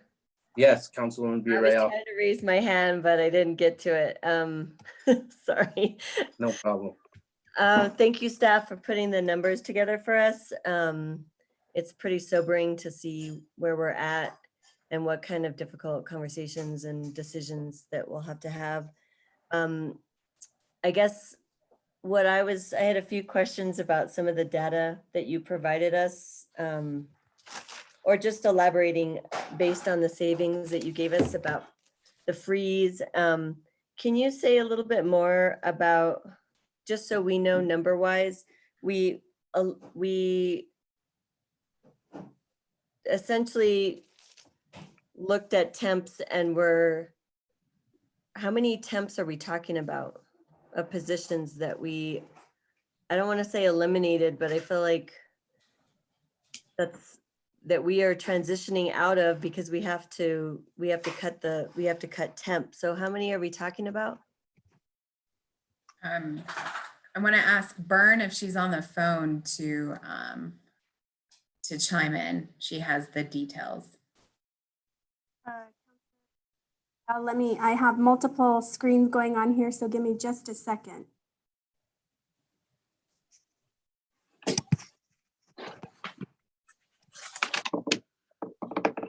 And maybe that same screen will also tell us about overtime pay, how much that amount is that were for overtime specifically, and which departments were we targeting. So I can speak to that while Bern pulls up the temp employee data. On our overtime, the primary departments that see overtime are the police department, the fire department, the public utilities department, and the public works department. And then the balance is the remainder of all of our departments, from finance to HR, IT, general government, which includes economic development, affordable housing. So the expected savings on these overtime restrictions would be in the non-public safety or non-essential staff. So we understand that if a street light goes out and there's not a crew on duty, we would have to call a crew in to fix those street lights. There is consider essential staff as public health and safety related.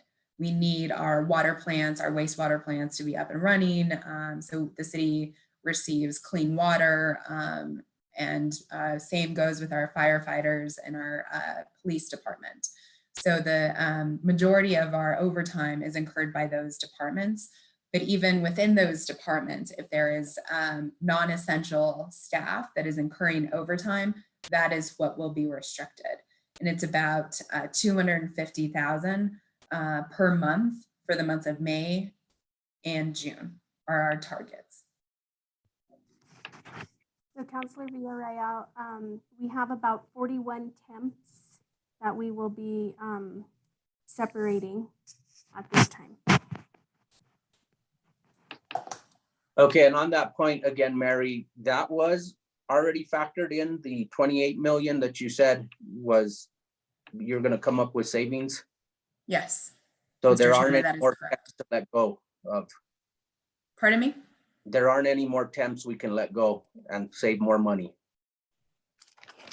No, that's it. Okay, thank you. Go ahead, Councilwoman Villarreal. Thank you. Thank you, Mr. Chair. I'm just going through the different sections of the presentation. I was thinking about the federal support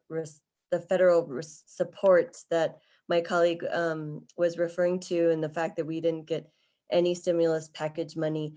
So I know we're doing this resolution and a lot of us are probably co-sponsors, but I was told by Heinrich staff that they're going to be taking a vote possibly in the next 24 hours and they still haven't adjusted it. So I'm just trying to think of a way we can keep pressing on that, even though there's possibilities for future federal stimulus funding. Do you all have any other suggestions about that? I know they had a, let's see, it's the National Council, what is it? The National League of Cities. well, they call it something else, it's CLN. And they had a webinar today and they were talking about, you know, what ways they're lobbying to try to make those adjustments. And so there's that piece, but then there's this other piece about state funding, that the state receives certain municipal funding that we would be able to access. And they talked about accessing liquidity. And I was wondering if maybe you could talk a little bit more about that, what that means for us, and if that's a viable option, if that changes anything, or adjusts or provides more financial stability for us. Mr. Chairman, Councilor Villarreal, I'm going to have to get back to you on that. We will provide an update to you later on or tomorrow. Okay, sounds good. Then we talked about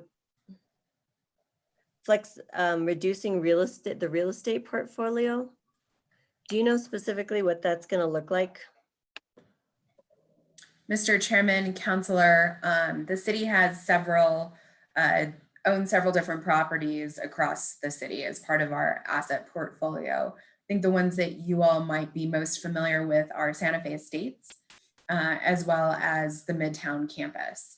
And so right now, for example, with the Midtown campus, we are spending $4.6 million a year on both operating and debt service costs. So in addition to having potential one-time revenue, if Santa Fe Estates asset or the Midtown asset is sold in partially or in whole, we could also save on those debt service and operating costs, a portion of the debt service and operating costs. So it would be a 1-2 punch. We would get the one-time revenue coming from the sale, as well as with Midtown campus, specifically the operating and debt service payments. Thank you for that. I guess I was curious, there was a point where you talked about our balances. Hold on. The fund balances and being able to access them. Can you say which fund specifically you were looking at? Yes, so probably the lowest hanging fruit is something like the rail yard fund. This is something that you all voted on at the end of March. We were able to draw down $500,000 from the rail yard fund because that fund is available for general municipal purposes. And that $500,000 went into an emergency fund for the COVID-19 emergency response. So there's about $800,000 remaining in that fund balance. So we can access that remaining $800,000 to plug into the remaining deficit, the remaining shortfall that we have. In addition to that, there are several other funds across the city that we would have to look at the legal authorizations and change those, bring them to council to vote on a change of the legal authorization to then be able to access the fund balances. This is common during a recession. This happened when I was working at the state. During the last recession, there were several different funds that had fund balances, and in order to plug the gap, they were able to access using the legal authorization, those different fund balances to balance the deficit that they were facing. Are there specific funds you're thinking that we'd have to make those adjustments legally? I see Brad is on the line. If Brad can, maybe there's 1 or 2 at the top of your list that you can review with us.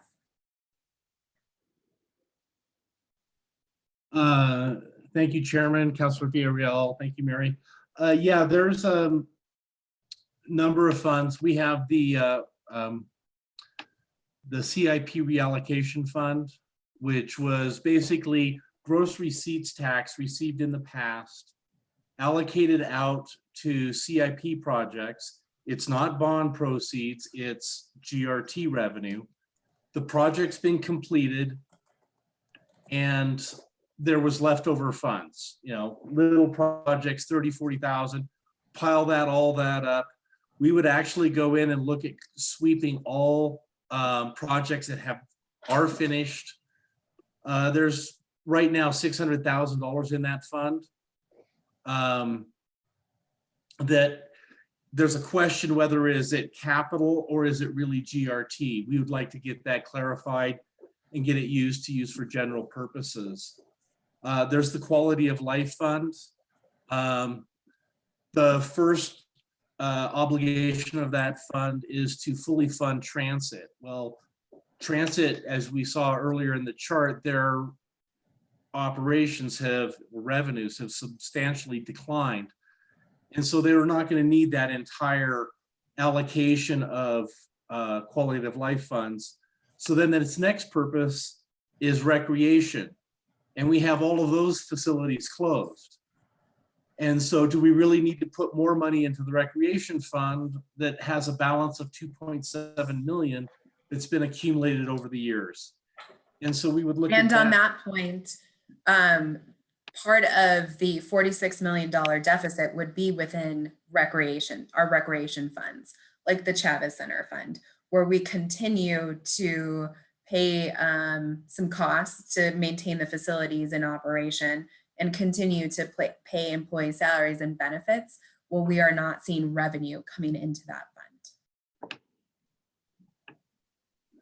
And so lastly, once you get through the recreation, the last thing that these monies can be used for is general government purposes. And so we're working with the city attorney's office to get a better understanding of exactly what the statutes mean, what do the ordinance mean, what can we do, what can we change to make these funds available if necessary. Brad, on that point though, are we talking pennies and nickels, or are we talking dollars, and are we talking millions, or are we talking thousands? Well, well, let's see. I mean, I don't know if I have the thing up, but one fund has 6.9 million in it. Okay. And then- also, just want to put a point of caution. I think we were clear in the beginning, Mr. Chairman and councilors, that the $46 million number is an estimate. That could be conservative or not. And so in the event that that is not conservative and we end up losing more than the 46 million within these 4 months, we are really going to have to rely on our balances, general fund balances included, as well as the other funds that Brad was giving us an overview of. So we can't bank on all of those to fill the shortfall, but we know we will have to rely on some. Right. And when we say rely and making adjustments to these fund balances, we're talking about a temporary fix. I mean, a temporary adjustment. So it wouldn't be like the quality of life fund would always continue funding our general fund. It was really in this time of need, emergency need. Are you saying then it would just be, it would revert back after a certain time period, or how do we control that so that we don't adjust these funds that, you know, when we actually are back on track, that we still need them to be able to support services? Mr. Chairman, Councilor, that is an excellent question. Right now, the reason I added into the next steps, the last slide on page 15, a timeline of what we are looking ahead to. Really, these are difficult decisions that we have to make very rapidly to adjust to a revenue shortfall in these 4 months.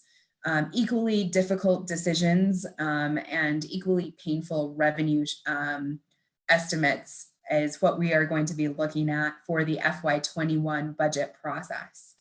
And so we are aware during the last recession, where it took 7 years to bounce back to pre-recession GRT levels, that this will have an equally long road to recovery. And so the changes that we are planning for FY21 will, we at least have an opportunity to plan for them, unlike the changes that we are having to make currently. But those changes we are expecting to be very difficult decisions about the service level that we have to provide in each one of our departments. So following up with Councilwoman Villarreal, she makes good points that we are in this emergency, but like you could assume, or some people have assumed, oh, well, once everybody can open back up again, GRT is going to shoot back up. We're going to go back up to $112 million. There's businesses that have closed. And so we're going to have to right size our government to deal with the longer recovery that's coming. Because I don't think it's going to just be okay, COVID-19, we have a vaccination, or we're testing everybody, open back up. So all of a sudden, like I said, we go back to trending at 112 million a year. Right? I guess that's what you're saying, that this isn't just a one-time thing. We've got to look at the long term. And so I agree with Councilwoman Villarreal. We want to use things to plug in the gap for now, but we're going to have to take a look at city operations in general, probably, and lower the expenses all across the city, because I don't think GRT is going to rebound to what we saw up until February or whenever this hit. Mr. Chairman, that's absolutely correct. And we are continuing to be in an economic free fall. I don't know if you all pay attention to the markets, but continuously through the day, our planning and investment officer, Brad, was sending me updates about the talk about a precipitous decline. It's just the free fall in the oil market for the futures contract. So I just also want to remind folks that the state's budget is built on oil at a particular dollar per barrel. And so as the state faces their own shortfalls in the coming for the coming fiscal year, that could potentially or that will impact the Santa Fe economy as well, as the state government is one of the largest employers in the city.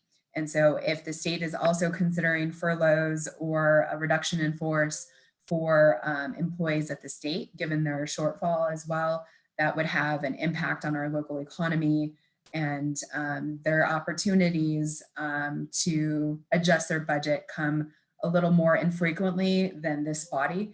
They meet once a year, January, February, March. And then if they need to adjust, they have to convene in a special session, as you all are aware.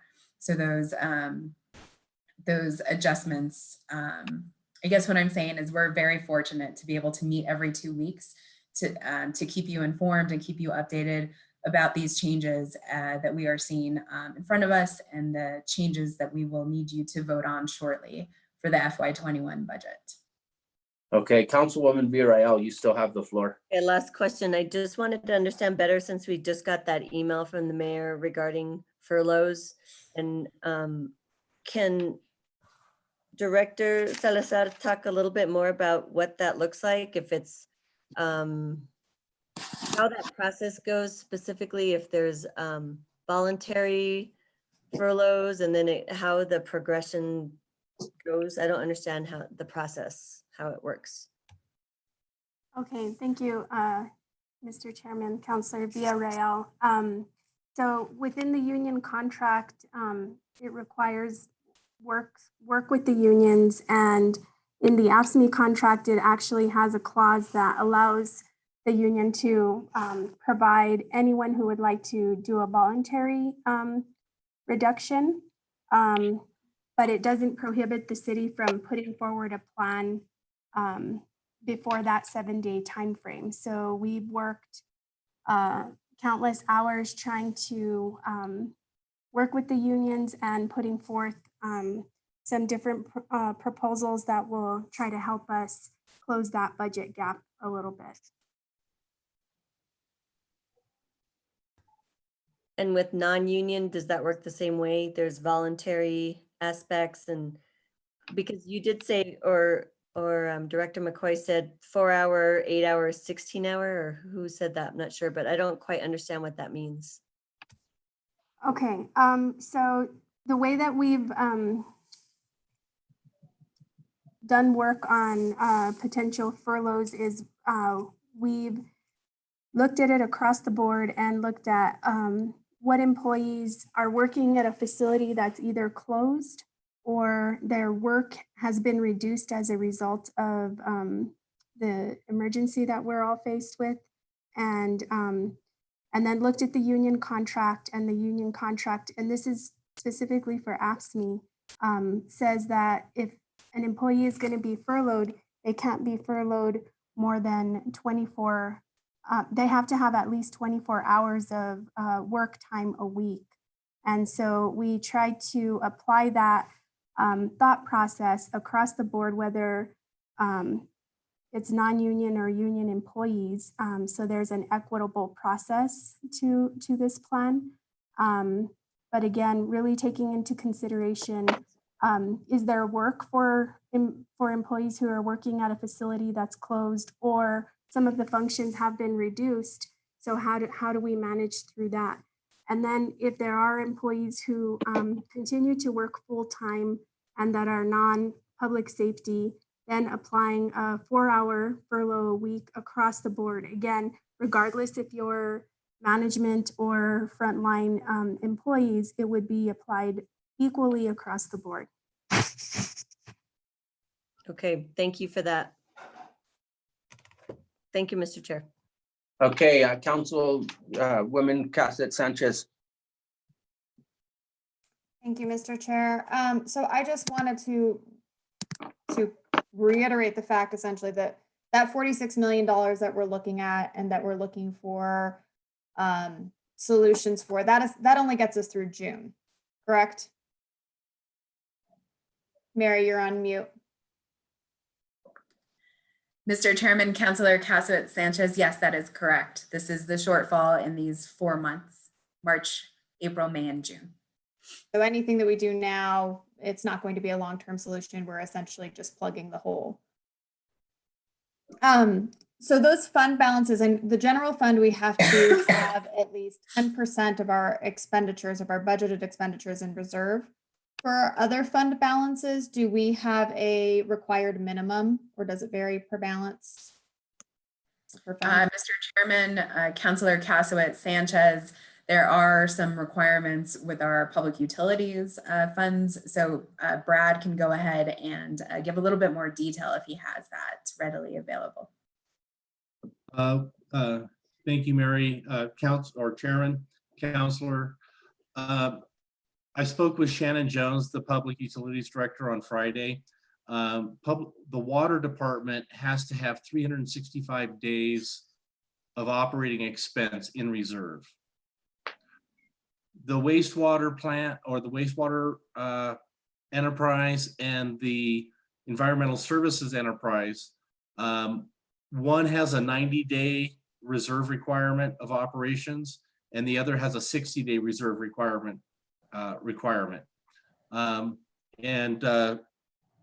Director Jones is going to be getting me that number here shortly, sometime this week. So I also know what their fund balance is, and we're making sure that they have plenty of cap. And in terms of our public utilities, have we started to, do we have information yet on whether we've taken a hit with people not being able to pay their utilities and what that's looking like? In speaking with Director Jones, we did reduce in our budget forecast, and it's part of the $46 million shortfall. We reduced all utility revenues to 80% of remaining expected budget. We saw the newspaper article last week. He said it wasn't quite 37 in new delinquencies, but he felt very comfortable with 80%, and we're going to monitor it closely. We've asked them to start measuring their cash flows on a weekly basis.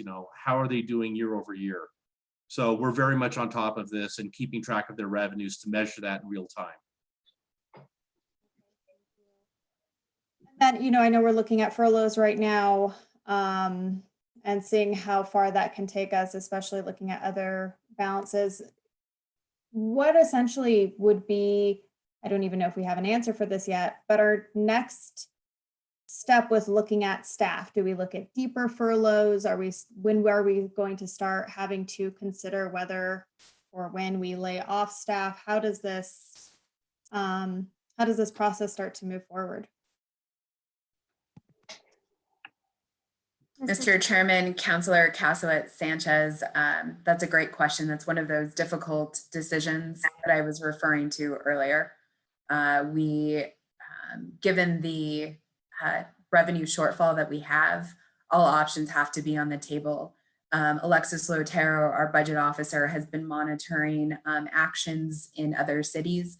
I believe there are about 2,100 cities that are considering budget cuts this year because of the shortfall in their tax base, the shortfall in the tax revenue that's coming in. And those policy decisions that many other cities have already made do include additional furloughs further than where we have gone, and have included a reduction in force and layoffs for their own staff. She actually just gave me an update that the mayor of LA has declared a fiscal emergency for the city. Many cities have already implemented their furloughs, have already gone towards the layoff options. On that point, Mary and Bernadette, the way the private sector is handling it right now immediately what the first things they did was they did layoffs, because the employees that were laid off, that's where all the federal money went. It went to state and unemployment. So is that still an option? Is there, will they continue to give unemployment money to the state, or will the state say, you know what, we can't handle any more layoffs or any more unemployment claims?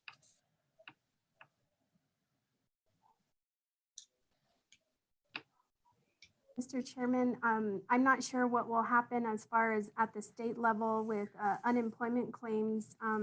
I will say that we are doing research on how a furlough would affect employees and to what degree, specifically how many hours per week and how that would affect our employees to ensure that we're providing them the most resources possible.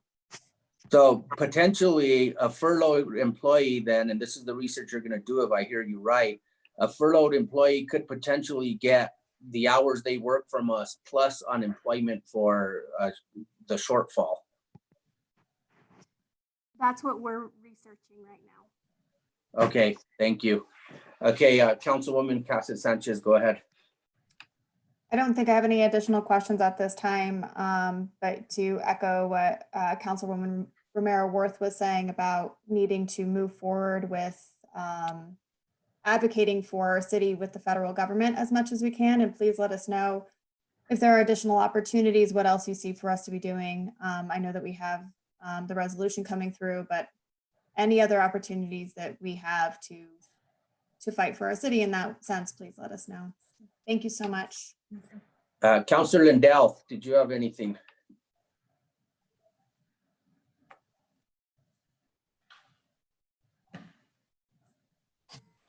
Thank you, Chair. Yeah, I'm going to echo what a couple of people have said, and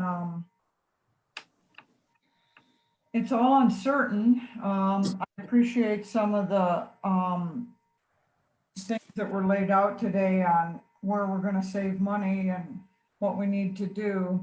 The number is astounding for the next 4 months. It's almost 400,000 a day that we're facing. And that's every day, 7 days a week. And I would just encourage our city family, if you're a person that ends up being furloughed to a 3-day, try to be as willing as you can to jump into some other positions that might be available and some work that you can do. I think that it's important for all of us to stay open to whatever possibilities are presented to us. I can very, very clearly tell anyone that will listen, this is extremely painful to us.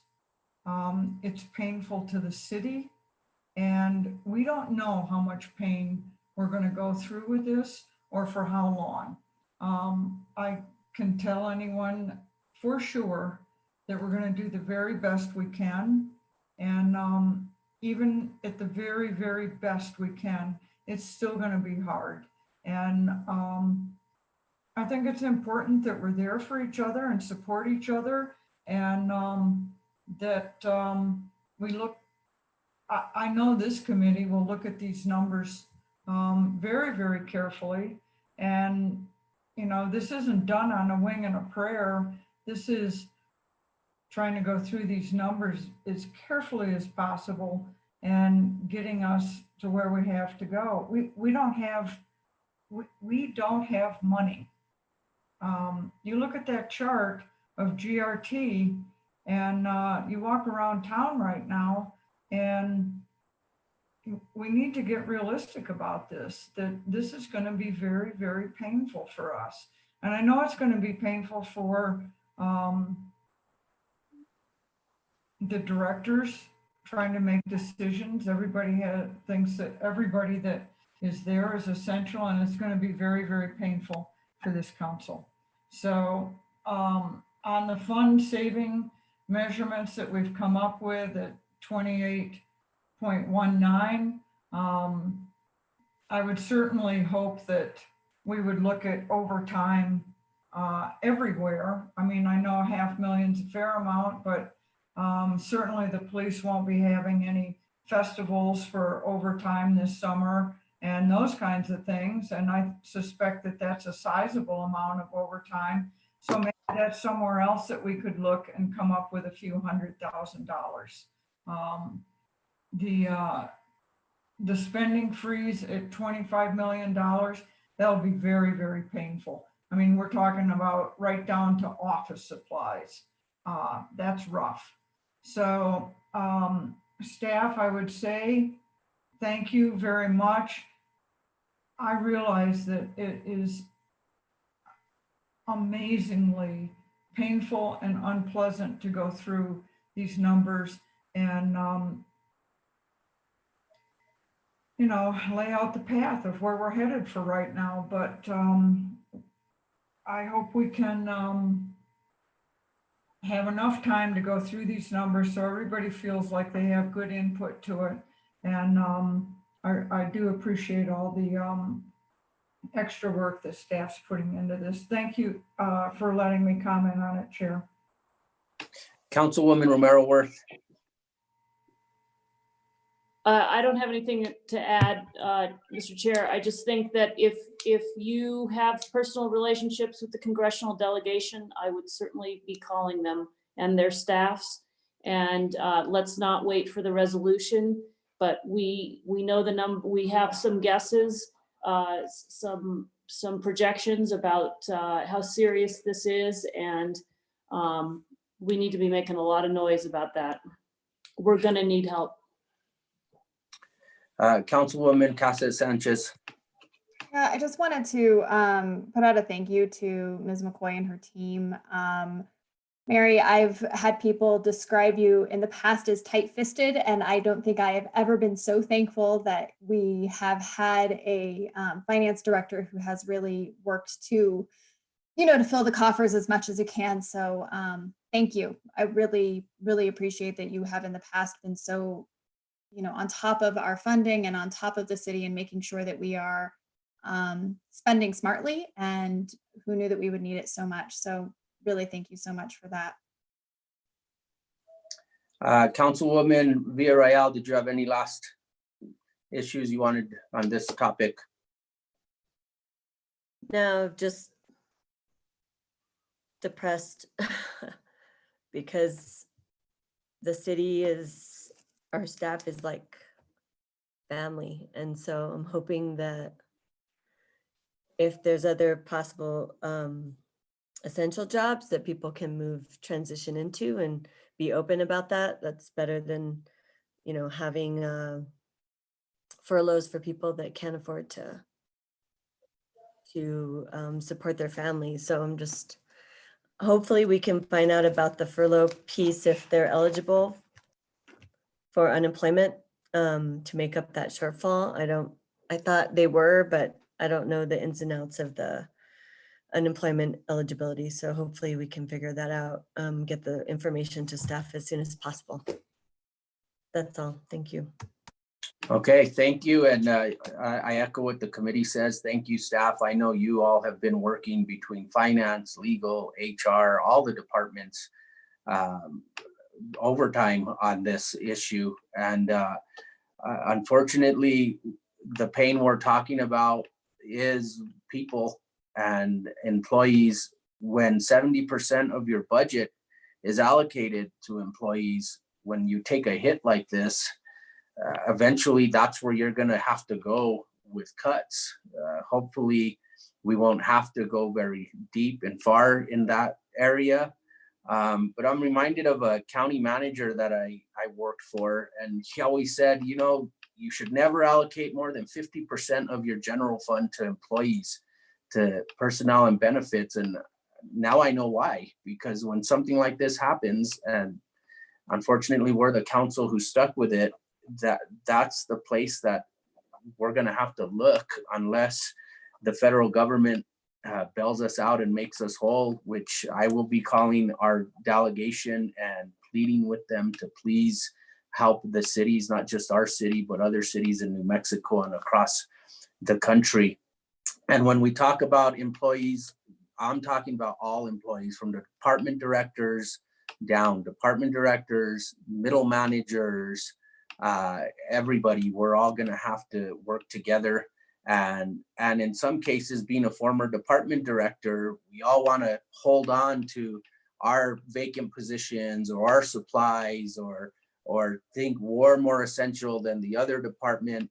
We all got to pitch in here, and we all have to take an honest look at our own departments, our own areas, and see where we can cut and what sacrifices we could make. And we're all going to have to make them.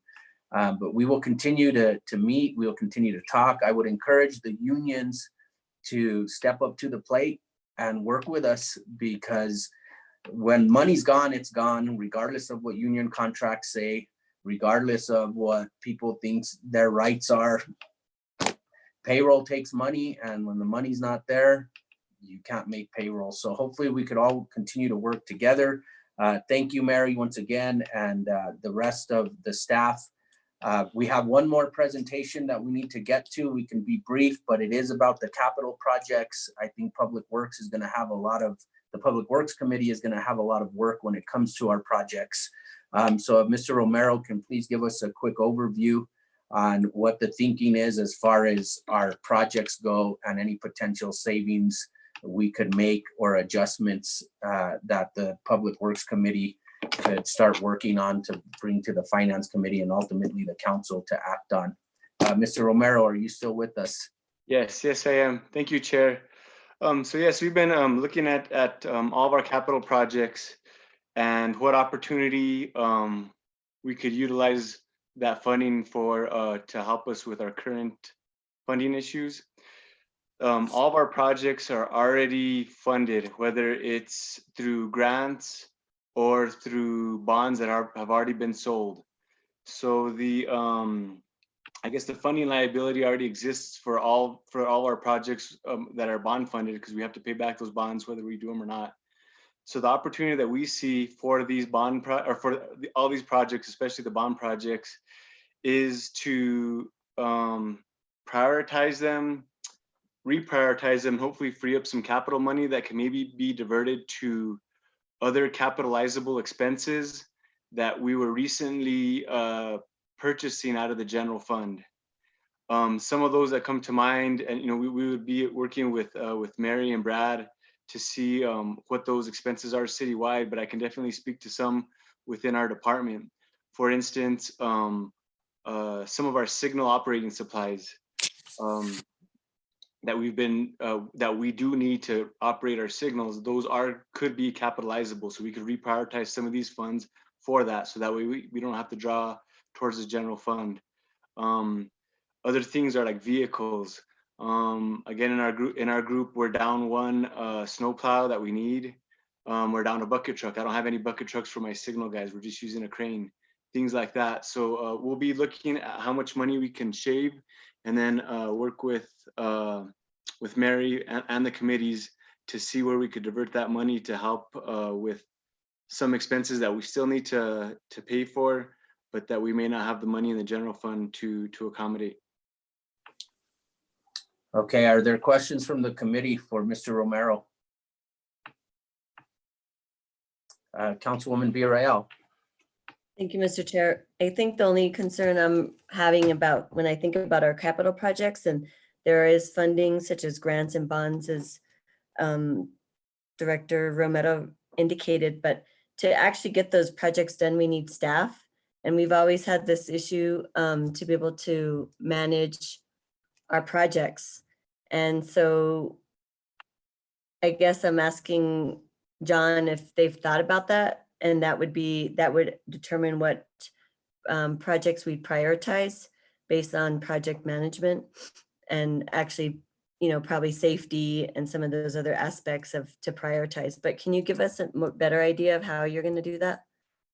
No, that's a very good point. So we will definitely include that in the prioritization of projects, or actually in our project capacity, to make sure that we have enough staffing to manage all of our projects. There are things that I've thought of that could help make our staff more efficient. Some things are, there's a lot of staff time that is for my project managers that are spent elsewhere on staff. And so elsewhere on staff, excuse me, elsewhere than on projects. And so I was going to work with the city manager and Mary to see if there's ways that we could make our working more efficient. Some things are like committees. The city has a lot of committees, and a lot of my staff spends a lot of time dealing with the committees that they're required to staff. If we can somehow streamline those committees, or even spread out how often they meet, it could free up a lot of my staff's time for working on projects as opposed to working on agendas and things like that. And again, these are minor committees. Of course, the major committees are definitely important, but there's some of these committees that we're not going to have money to be doing things that relate to those committees. So for the time being, there may not be a complete need for those committees until our finances rebound. So things like that we're looking at to see if we can improve our capacity. Thank you, John. That's all I have, Mr. Chair. Okay, Mr. Romero, do you have an idea of what the state is going to do as far as projects that they had allocated funding to? Are they going to want the projects to be a certain percentage completed? I mean, it sounds like they're going to do a sweep across the state with cities and counties and take money away from certain projects. What's your opinion on that? Yeah, so right now what we've tried to do in recent, so there's different types of funding. The legislative funding, I think, is the funding that's most at risk. We've tried to encumber as much as we can to this point, responsibly encumber. We are going to be submitting a letter to the state asking that we retain some funds, but I do think we got to be realistic with that. We got to set up priorities. They're not going to let us keep all of our funds, so we're going to have to definitely set up priorities with what the legislature has given us. With regards to federal funds, granted it wasn't of this magnitude, but during the last recession, it didn't affect funding that we had already had obligated. So for instance, a road project that's under design, the design money is already obligated, we already have it locked, and we're using that. The construction money that is programmed, and it's maybe programmed for next fiscal year or the following, that's not guaranteed in stone. So a lot of that, like in my area, could be affected on the federal transportation bill that's sold, which might be less because of our current economy. So it could be delaying a lot of those projects, which we lose those projects, but then we'll gain capacity staff-wise to help with other projects. But it's a very good question, and we are trying to put together a prioritization of those projects. We're going to run those through the city manager, the finance director, and the mayor to see what priorities, if any, they want to present to the state and see what we can retain. Okay, and I assume that would go to the Public Works Committee also before it goes to the state. Okay. Anything else from members of the committee for Mr. Romero? I had a spreadsheet of most of our projects. I don't know if you guys would want to take a look at that real quick. Yeah, that'd be great if you could put it on the screen if you have that ability. Yeah, let me see if I can do this. Okay, so this is the majority of our projects. We're still working on this. It's not prioritized. The light, and I apologize, the colors don't contrast as much as maybe they could, but the yellowish, the light yellow or light orange, excuse me, those are all grant related projects. So they're pretty much, they are what they are. They're for those projects. We can't do anything. We can't move that money anywhere with the exception of maybe losing the money in future years, fiscal years. The orange ones are some of our bond funded projects that we are currently working on. Those are the ones that I think, and they're GIRT bond, the majority of them, those are the ones that I think we have the opportunity to maybe reappropriate for other operation related but capitalizable expenses. The GEO bond money, those are very limited on what we could use those for. Again, they went to the voters for a certain purpose. So we can definitely see if there's some flexibility with those, but those ones are a little more are more earmarked towards a specific purpose. The things in white, granted they're not color coded, they're just various projects that are actually funded with funds that are very limited in their use. For instance, the Camino Entrada roundabout, the Arroyo Chamizo crossing study, and we also have one that's partially funded with it, the Agua Fria South Meadows intersection project. Those are heavily funded by our impact fees. And those roadway impact fees that are accrued from developers, those are specific to being spent on road projects that expand capacity. So I don't think we could use those to divert them to other areas. And then another big one is that parking revenue control system. That project is pretty much almost done. There's a small component at the end to get it operational. That was funded through a loan that's already been received, that we're submitting reimbursement on. So that one we're probably going to look to see all the way through, especially for when we rebound out of this and things start opening up. It'll allow our parking garages to be up and running, collecting revenue, and in a way that reduces the amount of staffing needs. So we're going to want to keep that one moving forward. But during the next meeting, we'll try to put this together in more of a prioritization and maybe better organize it, so that way it's clear for you guys what money is more discretionary that we could look at reappropriating for different things. Okay, and just make sure, Mr. Romero, that the Public Works Committee makes the ultimate recommendation, and so I'd ask that work be done there first, and then you bring us their prioritized list, because that's really their purview, and I don't want to, Chairman Rivera is well aware of the financial situation we're facing as a city, and I think that committee is in good hands with him, and that's where a lot of this heavy lifting should be done, is with that committee. Okay, yeah, definitely. Okay, any other questions from the committee for Mr. Romero? Let me unshare my screen. I apologize. There we go. Okay, then that will conclude our presentations under our agenda for this evening. Matters from staff. Ms. McCoy, is there anything else you want to share with us? You're on mute. No additional matters from the staff at this time. Okay, matters from the committee. Mr. Chair, Councilwoman Villarreal, and then Romero Worth. sorry about that. I was trying to figure out are we hearing the resolution tonight? Or is this introduction? Right? I believe it's going to be introduced at our next council meeting. Is that right, Ms. McCoy? Mr. Chairman, Councilor Villarreal, we will check on the timing of that and get back to you. I thought we were introducing it tonight. Mr. Chair, Yes, Councilwoman. I think Jesse said it was going to be introduced at the next council meeting next week. Okay. For some reason, I thought we were introducing it tonight so that we could vote on it the council meeting on Wednesday, but that's fine. It's a little bit, it might be a moot point by the time we get to next week. There's some language that I want to add. So would I just let Jesse know? Yeah, I believe so.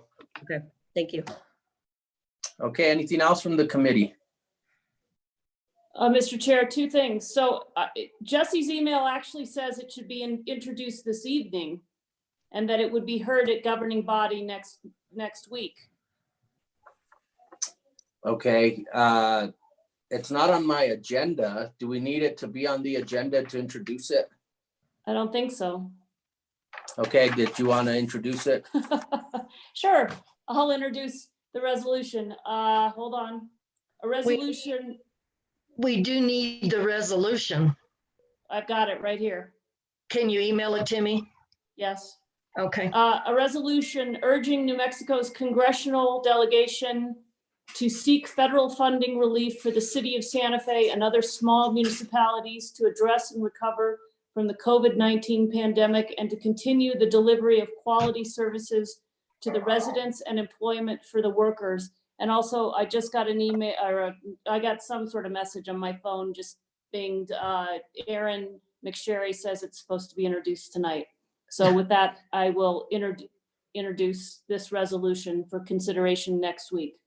Okay, and Councilwoman Villarreal, did you want to introduce your amendments now, or do you want to wait until council? I may just tell Jesse that they're not major. I'll email him about language. Okay, so has the item then been introduced? We just need to read the title. That's Yes. correct, sir. Okay. Mr. Chair, one other thing, Yes, if we're done with that. So our next meeting, I think, is May 4th, and that's the same date as the Midtown meeting. Is that right? Ms. McCoy, is that correct? Mr. Chairman, yes, our next meeting is on May 4th. Okay, so are we gonna have to reschedule the finance committee meeting, or do we want to meet earlier in the day? What do we want to do?